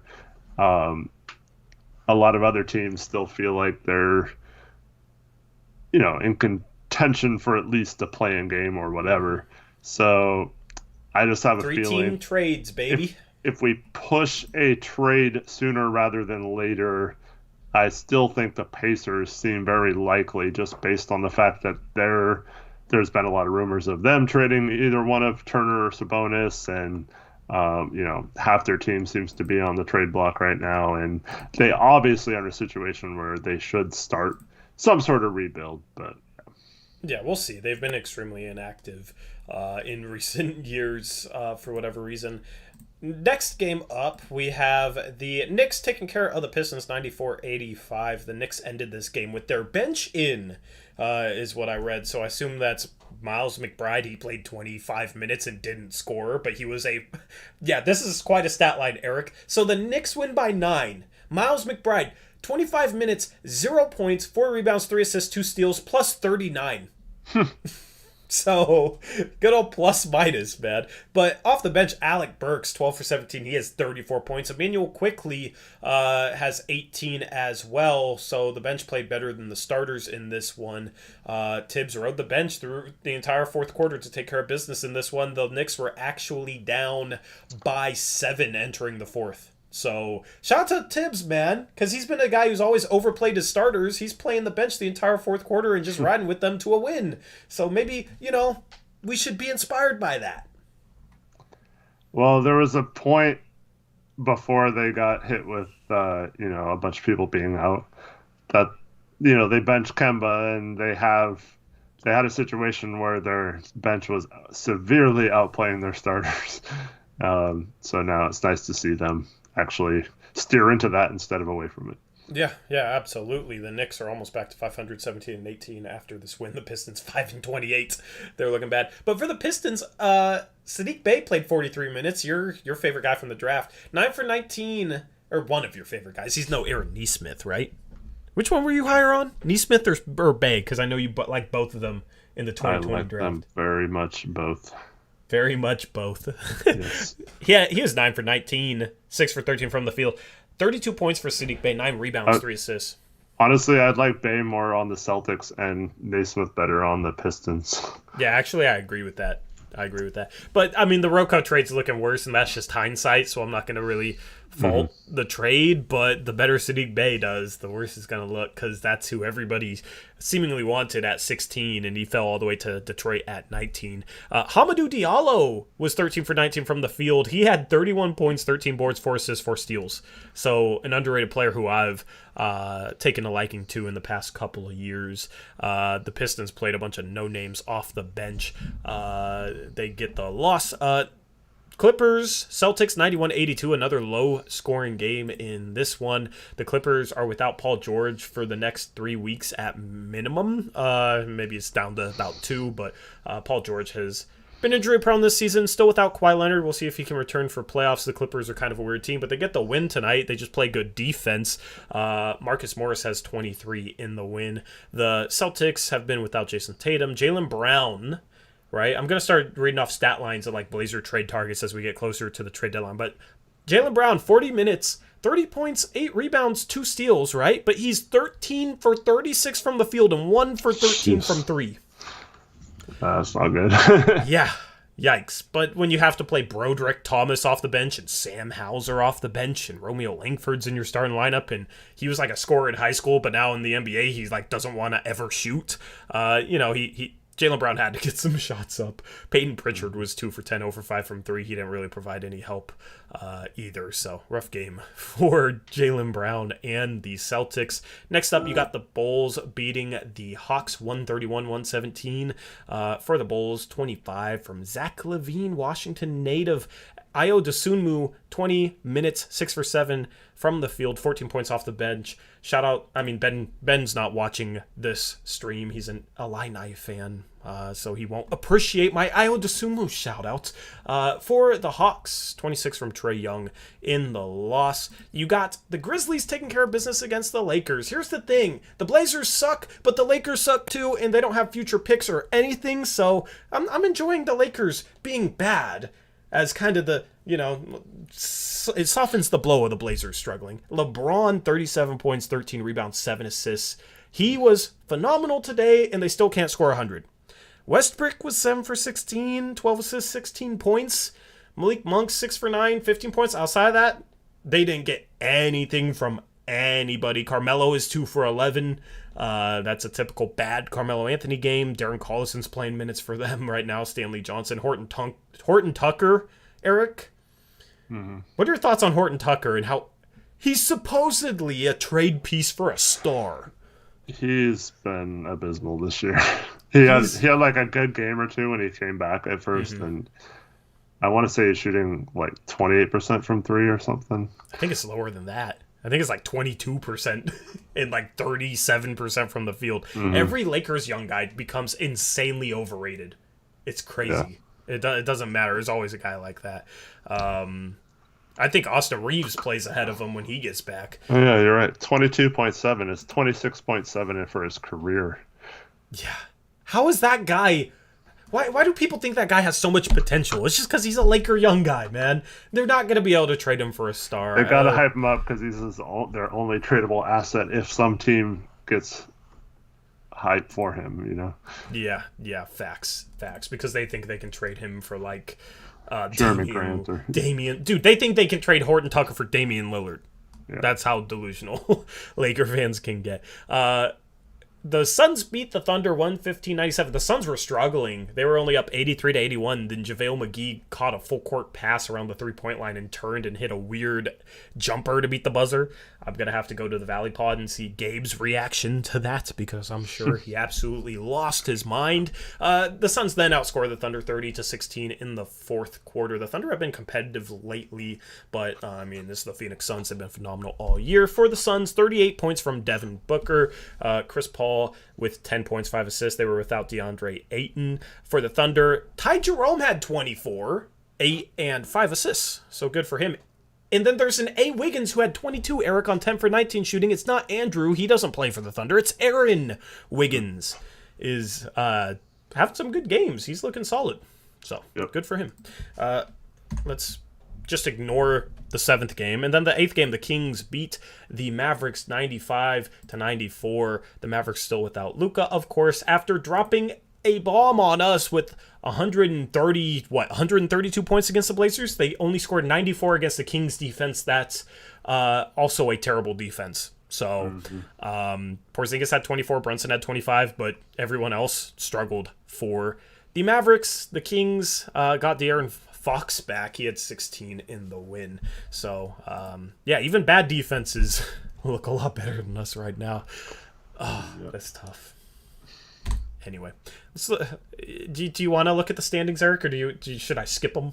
We should look at them, but just go fast. Yeah, so Portland is currently 1 game out of 14. Only 4.5 games out of 5th. I think, assuming Chris did his math right. Yeah, 4.5 games out of 5th. So, with one of the easiest schedules left in the league and maybe get healthy, like, the season ain't over. Like, in a normal season, the 5th place, 6th place teams at this point in the season are like 22-14, somewhere around there, which is Memphis's record. And in that scenario, we'd be 8 back of 6th place, which is really hard to make up. But we're only 4.5 back of 5th. So, I mean, and then 7th is the Lakers, and they've been playing awful. So, I don't know. I mean, you look at the teams that are right below us. We're only a half game ahead of New Orleans, only a game ahead of OKC. If we really do suck, we could really tank into a good pick, and if we figure things out, we could get a 5th or a 6th seed. I mean, that's been my positive spin on this slide for the past few games. Mm-hmm. So, anyway. I think instead of this slide, we should have a stream, every stream do a tankathon draft lottery simulation and see where we land. Oh, I am absolutely down. I won't have Tankathon up, so just take my word to it. Tankathon, TANKATHON.com. You can simulate the lottery. So right now, Portland has the 6th best lottery odds, which means they have a 37% chance to get into the top 4, a 9% chance of getting the number 1 overall pick. I'm going to simulate the lottery. And Portland fell to 8th. Oh, man. Orlando gets the 1st pick. OKC gets the 2nd pick. San Antonio jumps above us to get the 3rd pick. And so does Indiana. They get the 4th pick. So, very, very tough lottery simulation for us today. We'll try again on the next Around the NBA thread. Mm-hmm. I'll make that a part of this slide. Anyway, Eastern Conference. Great idea, Eric. Brooklyn is still number 1. Chicago, Milwaukee, Miami, kind of the consensus top 4. You got Cleveland still chugging along, but they've struggled a little bit more lately. They're at 5th. And then you just got kind of a bowl of soup from 6 to 12. You got Philly, Charlotte, Washington, New York, Boston, Toronto, Atlanta. It's going to be interesting to see how those teams sort themselves out. Indiana's still only 2 games back of a playing spot, and Indiana's like kind of in our boat, Eric. Mm-hmm. They're only 4.5 back of 6th. Yeah. So it's still early. Almost exactly like this. Yeah, it's still early for every team in the East except for Orlando and Detroit. They absolutely suck. Anyway, let's look at the next 5 games. We've got Lakers, Hawks, Heat, Cavs, and Kings. And then that Kings game, I think, is the last home game. That's the last home game. And then we go on the road January 13th, and we play a bunch of games on the road. So we have not enjoyed this home cooking because we've been the one getting cooked. It has not been a fun month of December. That's for sure. And real quick, while the Cavs were on the screen, that's devastating that Ricky Rubio out for the year with an ACL injury. He was playing really well for them, so that sucks that they just when they seem to be having a really good season, they have first Sexton go out for the year and now Rubio, so too bad for them. Yeah, very unfortunate. They're a player for Ben Simmons, honestly, even more so now. It'll be interesting to see if that maybe gets some more traction. I think that was my dark horse candidate from the start. And I mean, I guess they're really not a dark horse right now, but like from the jump, I was feeling like the Cavs would maybe be the team to make that happen. So we'll have to wait and see. My gut has kind of been right on the Cavs all year long, so we'll see if it manifests itself into a Ben Simmons trade. Is Alex Wolf in here? Because he's like our resident Cavs fan. He wasn't here earlier. I don't know if he did. I want to know if he wants Ben Simmons or not. It still shows him in here. I don't know if he's. I think that's like everybody that's typed in chat in the previous like X amount of time. So there. Oh, he said, "Who could the Cavs trade for Ben?" But I don't know. Would you How much do you want Ben Simmons on a scale of 1 to 10, Alex Wolf? How much do you want him for your Cleveland Cavaliers? Rate it on a scale of 1 to 10. Anyway, I'm not even going to talk about this upcoming schedule because the Blazers are just losing everything right now. I mean, here's the thing, though. CJ should be back soon. I'm excited to watch CJ again, man. Everybody, kind of can't stand CJ, but I'm excited to watch him again. Big Nurk back, too. Or one of our centers. Dude, oh, we're missing, CJ Nurkic, even Rocco, dude. I don't know. This is rough missing these guys. Even a Ben McLemore we could have used tonight with his shot making. I mean, this sucks. Anyway, Alex Wolf says he would 8 out of 10 for how much he wants Ben Simmons for his Cavs. Garland and Mobley should be untouchable in a Ben Simmons trade. I absolutely agree with you on that. Yeah. Knowledgeable Cavs fan. Round of applause for Alex Wolf. Anyway, I don't know, man. I mean, we got through this a little bit faster than normal. Any final thoughts? Let's take a couple trade talk questions. Yeah, I guess that leaves time for trade talk. What am I talking about?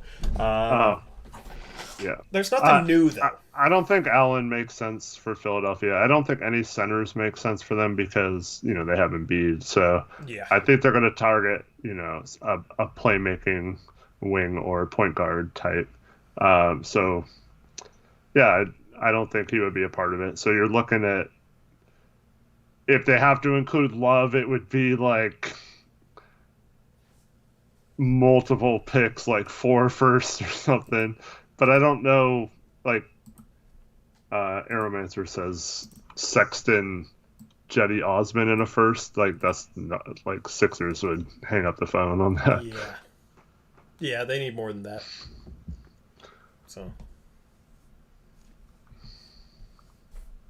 I don't know. Give us your trade suggestions in chat. We'll let you guys run the segment.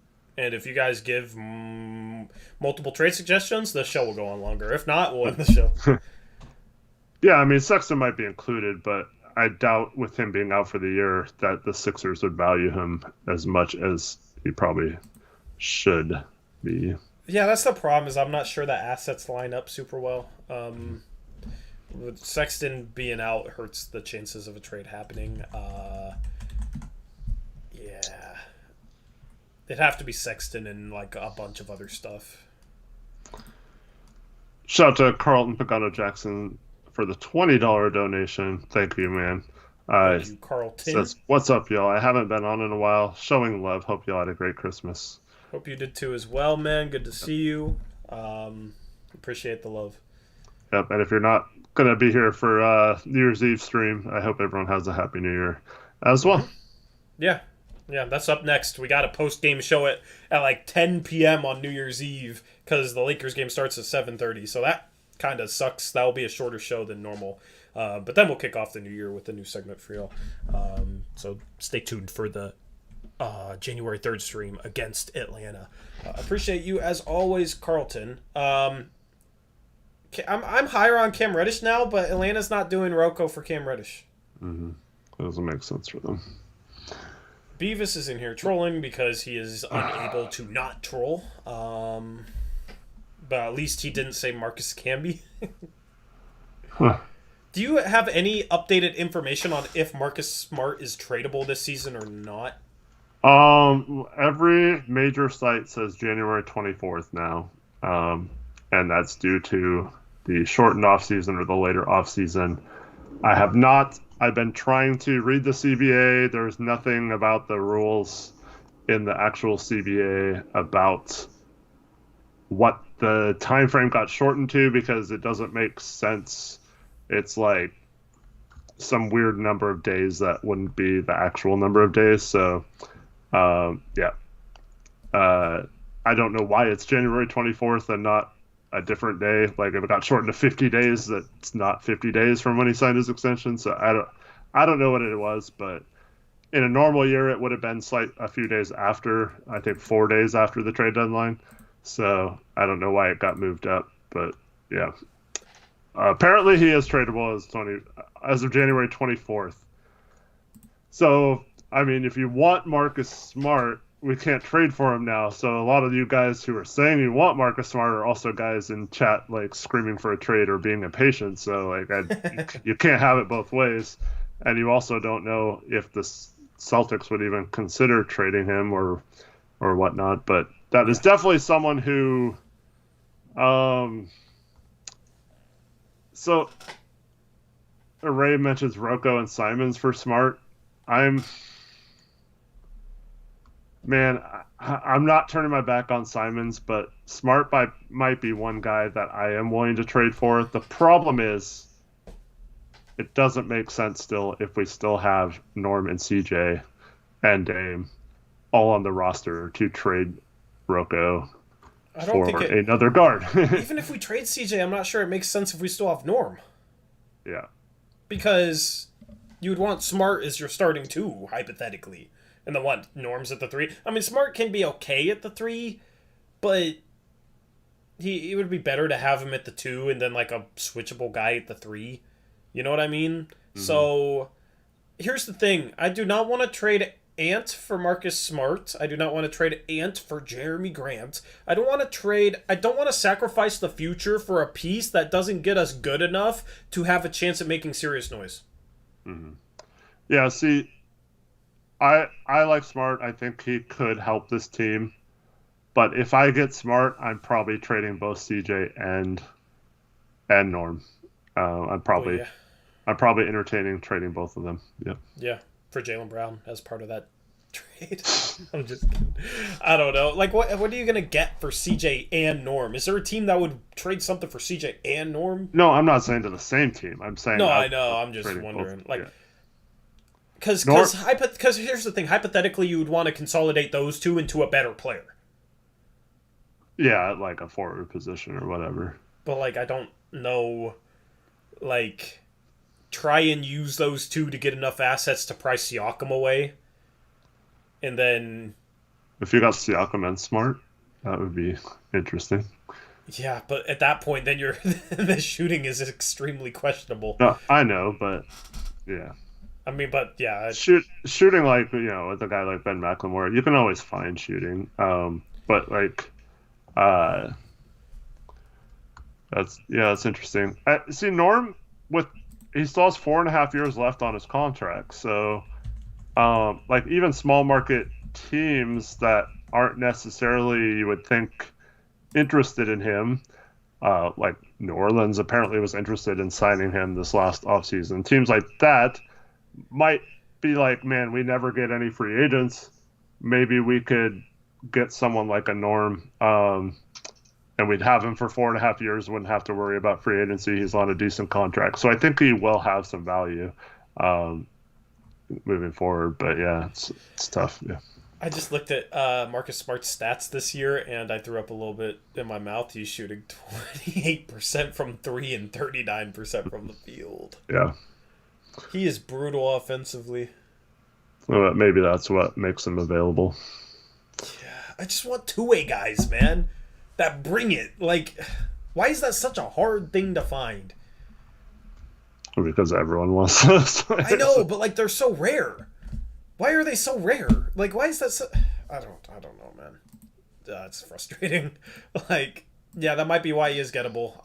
But like, I wouldn't give up Simons for a dude shooting 39 and 28.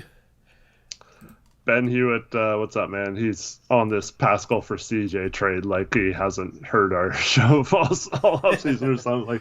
Like he wasn't in our mock offseason this summer where I traded CJ for Siakam.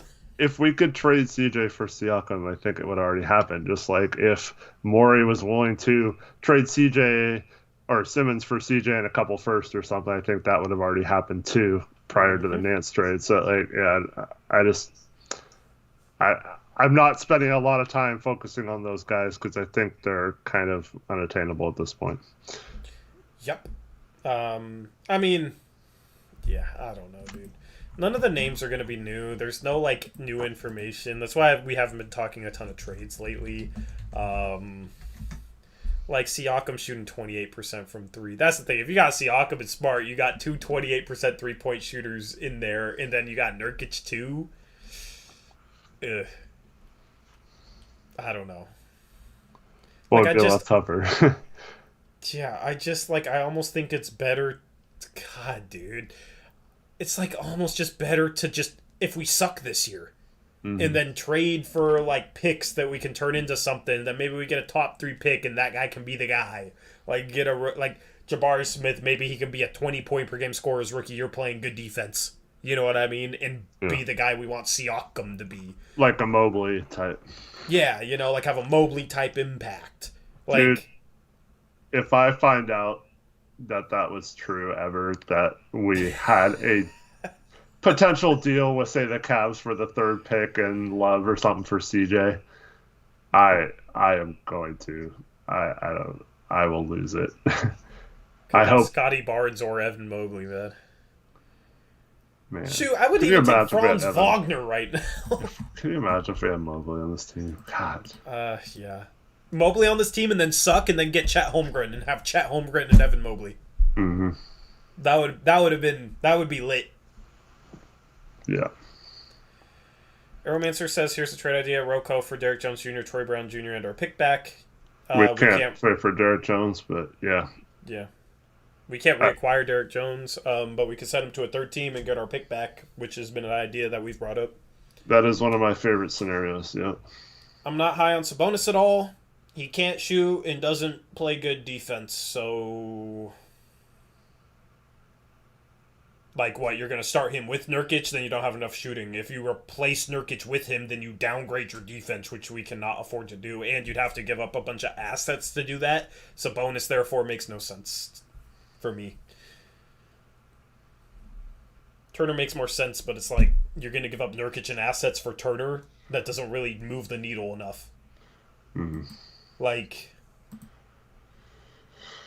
we don't have the assets to make a marginal upgrade and have enough assets left over to like move the needle to the point we need to go. We either need to like trade for at least a Siakam caliber player, and Siakam's kind of struggled this year. So I don't know. I'm not as high. I still like Siakam. We either need to do that, or we almost just need to, I don't know, maybe cash in assets. Like I don't know. Well, see, that's why I keep mentioning that, but you seem to be worried about fit, but I'm thinking more long term. Like, who cares if Smart sucks? That we'd have him next year. Could potentially add Bro, if we like, go ahead. Sorry. if we add like a Jabari Smith who's like shooting what 44-45% from three and plays good defense, then you add that shooting without moving a lot. So yeah. But like you'd have to get. I mean, I don't know. It'd just be hard to find 3 and D. It's not easy to find 3 and D guys at the forward spots, and you'd almost need 2 of them. Hmm. And like we supposedly found one with Rocco, and what's happened to him? Yeah. So I don't know. Like I'm not But against it. It's but just like you've when you're also talking about giving up Simons, I don't want a player who's like completely inefficient Yeah. offensively. If we're blowing it up, it doesn't make a lot of sense to trade Simons or Nas, in my opinion. But I'd be fine with trading CJ Norm, Nurk, and Rocco, and just getting whatever you can for those guys. Davion Mitchell, I don't think is easy to get, and I don't know Yeah. if he could play next to Dame. He's only 6 feet tall. He's not as big as Smart is. Smart's 6'4". Yeah, I think the Kings will probably move on from Fox and Hield before Halliburton and Mitchell, so that's what they should do, at least in my mind. Yeah, I think they should absolutely trade Fox, and I like Fox. Halliburton and Mitchell need to be their starting backcourt of the future, and then offensively, Hallie can kind of be the one. Defensively, Davion can be the one. Mm-hmm. Norm for Smart swap, sure. My God, I don't know why. I don't know why Boston would do that. I don't know what that accomplishes for them. I'm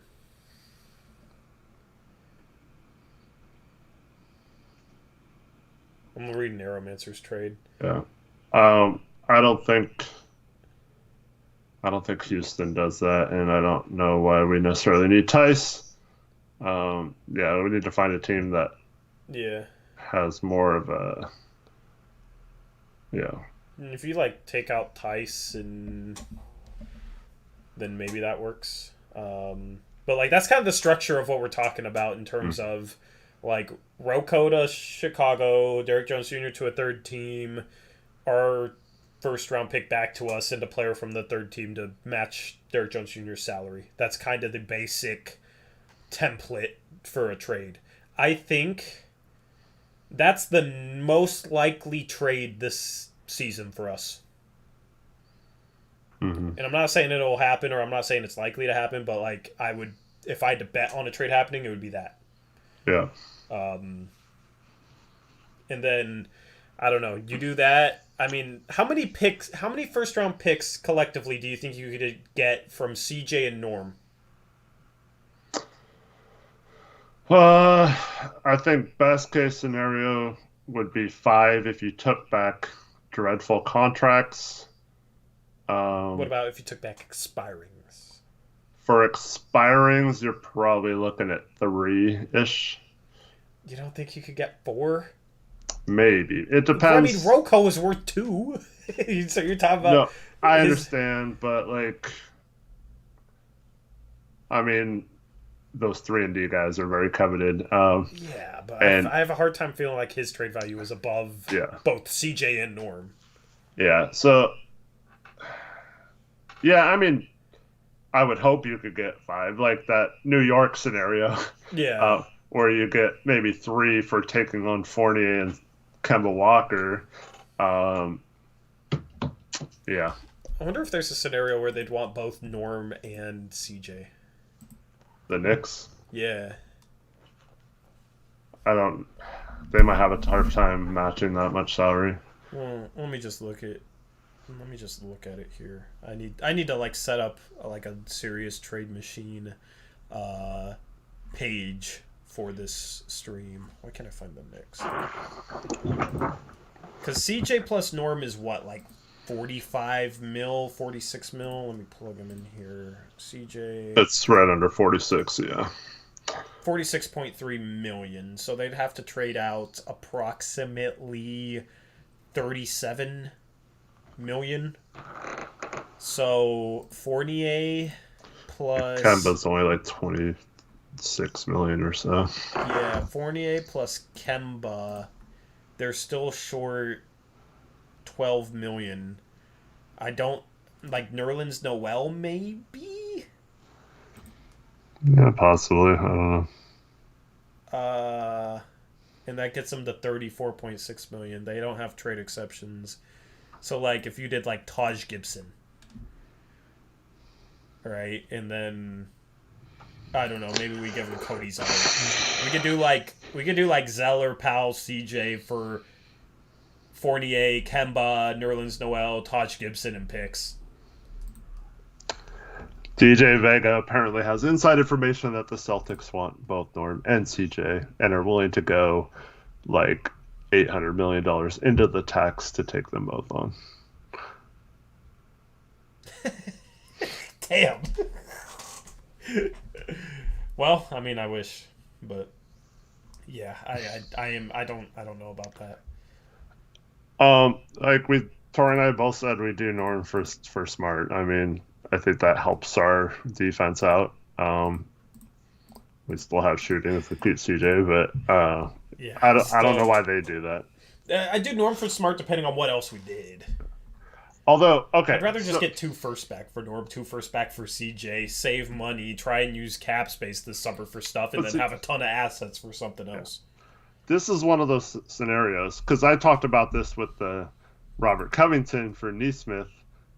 I mean, if Boston wants to be stupid and go into the tax, and they want Norm, and we decide we are going to, retool our whole roster around Dame and just try a different mix of players, trading Norm away for nothing or like Aaron Neesmith and 2 firsts gives us a young player we can play and give minutes to, maybe develop this year. Maybe Billups can unlock something in him that he hasn't really shown yet. And then we clear some salary, we get a huge trade exception back that we can use this summer when we start making moves to add back to the team, and then we possibly pick up a couple firsts, and I think that would be a solid move. I mean, I hope it doesn't come down to like having to do just like give away players like that, but like I think that would be smart if we were going that route to make trades like that where we're barely taking any salary back, if any, and also picking up assets that we can use in trades over the summer. Because then you combine that with the Rocco trade to Chicago, and you're all of a sudden talking about getting all our first back so we can trade future first and having extra picks. And then if you trade CJ as well, you know, you get at least 2 firsts, and that most likely. Then you're talking about having possibly 8 first-round picks, and if you include our 4, that we can add into trades.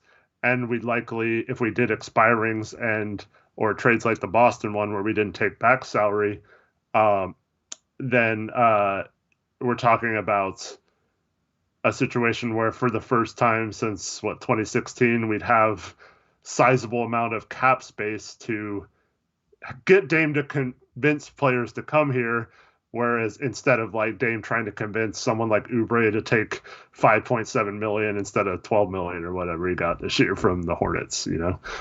Yeah. So I don't know. My got a hat here right now. And just wait and see, because like if we lose more, doing a path where we cash in players for picks is more likely. But I feel like we'd have to lose a lot more to get to that point. Mm-hmm. Without that, I don't know, man. This is why, like, I don't really feel like we can talk about anything new right now. Mm-hmm. Because we've talked about almost every target, and a lot of the targets, the talk around them and potential trade packages goes back to last summer.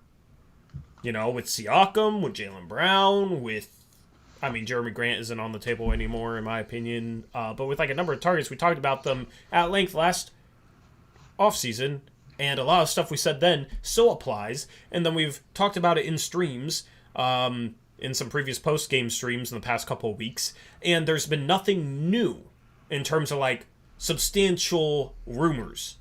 Mm-hmm. So at this point, I'm still just in wait and see mode, not necessarily in terms of like, oh, well, I'm just going to wait until they make a trade at the deadline, but like wait and see how this team does over the next 2 or 3 weeks, if they continue to lose or if they get players back and turn things around a little bit. And then on top of that, wait and see what rumors pop up, because rumors start to percolate throughout January. And then the trade deadline's like February. Do you know the exact date for the trade deadline this year? February 10th. February 10th. So that's kind of why gotta be patient, which sucks. It's not fun being patient, but gotta be patient. So.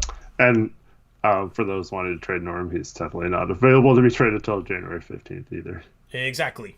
So, you know, we gotta wait. We gotta wait and see. Anyway, anything else you want to say for this post-game show, Eric? No, thank you everyone for tuning in, and hope you have a good rest of your evening, and hope to see you. I don't know how much I'm going to be able to, how late I'll be able to stay on the show. I might dip a little early on Friday night, but other than that, I hope everyone has a happy new year if you're not able to make that stream. And Blazers Uprise live tomorrow. Yep, it's going live around 3:30, between 3:30 and 4 p.m. Pacific time. Blazers Uprise Live is our second channel, link in the description. Also, our Twitters are in the description. Go follow us there. Thank you for making us a part of your Wednesday night. This Blazer team sucks right now. I'm missing a lot of guys and not playing smart. God loves switching everything against Rudy Gobert and him just being able to dunk over our point guards, man. It's just so much fun to watch. But we'll be here, win, loss, or draw. Just kidding, this isn't soccer. This is basketball. Anyway, we'll catch you. Yeah. We'll catch you. I don't know, man. We'll catch you guys tomorrow on Blazers Uprise Live, or hopefully New Year's. I spend, 20 hours a week between prepping for the stream and actual streams, yet I'm whipped, I guess. Okay. Eric is whipped? What does that mean? It means, Oh, like I'm a pushover for my wife. So yeah, Yeah, no, it's New Year's Eve, man. Like I already, Yeah, that's just a I'm gonna joke. be in Like, trouble come for being on. on the stream to begin with. Let alone if I go 2 hours and go through midnight, that might not be a good look. So Yeah, shoot, I was it's gonna called tell being you, bro. Like, don't smart. even worry about streaming. I It's, don't have. Yeah, I mean, I don't know. Don't. no, like I said, I want to come on for a few minutes, but yeah, I might not stay very long. Yeah. Ben's trolling you, man. I Come know. on, Ben. Yeah. It's all good. I miss Benny though. Do you? He's gonna make you. He's gonna make you change your stance on that. Nah. Anyway, yeah, we'll catch you guys tomorrow, 3:30 p.m. ish. Blazers Uprise Live, or hopefully New Year's, and if not then hopefully on January 3rd we'll have 2 streams on Blazers Uprise Live. That's a Monday, and then we'll break out something new for the post-game stream. Might do a watch party on January 3rd too. I don't know.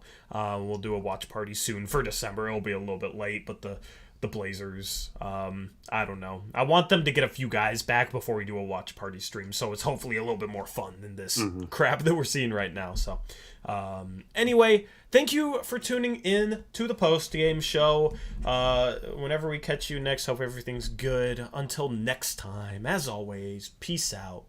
Go Blazers.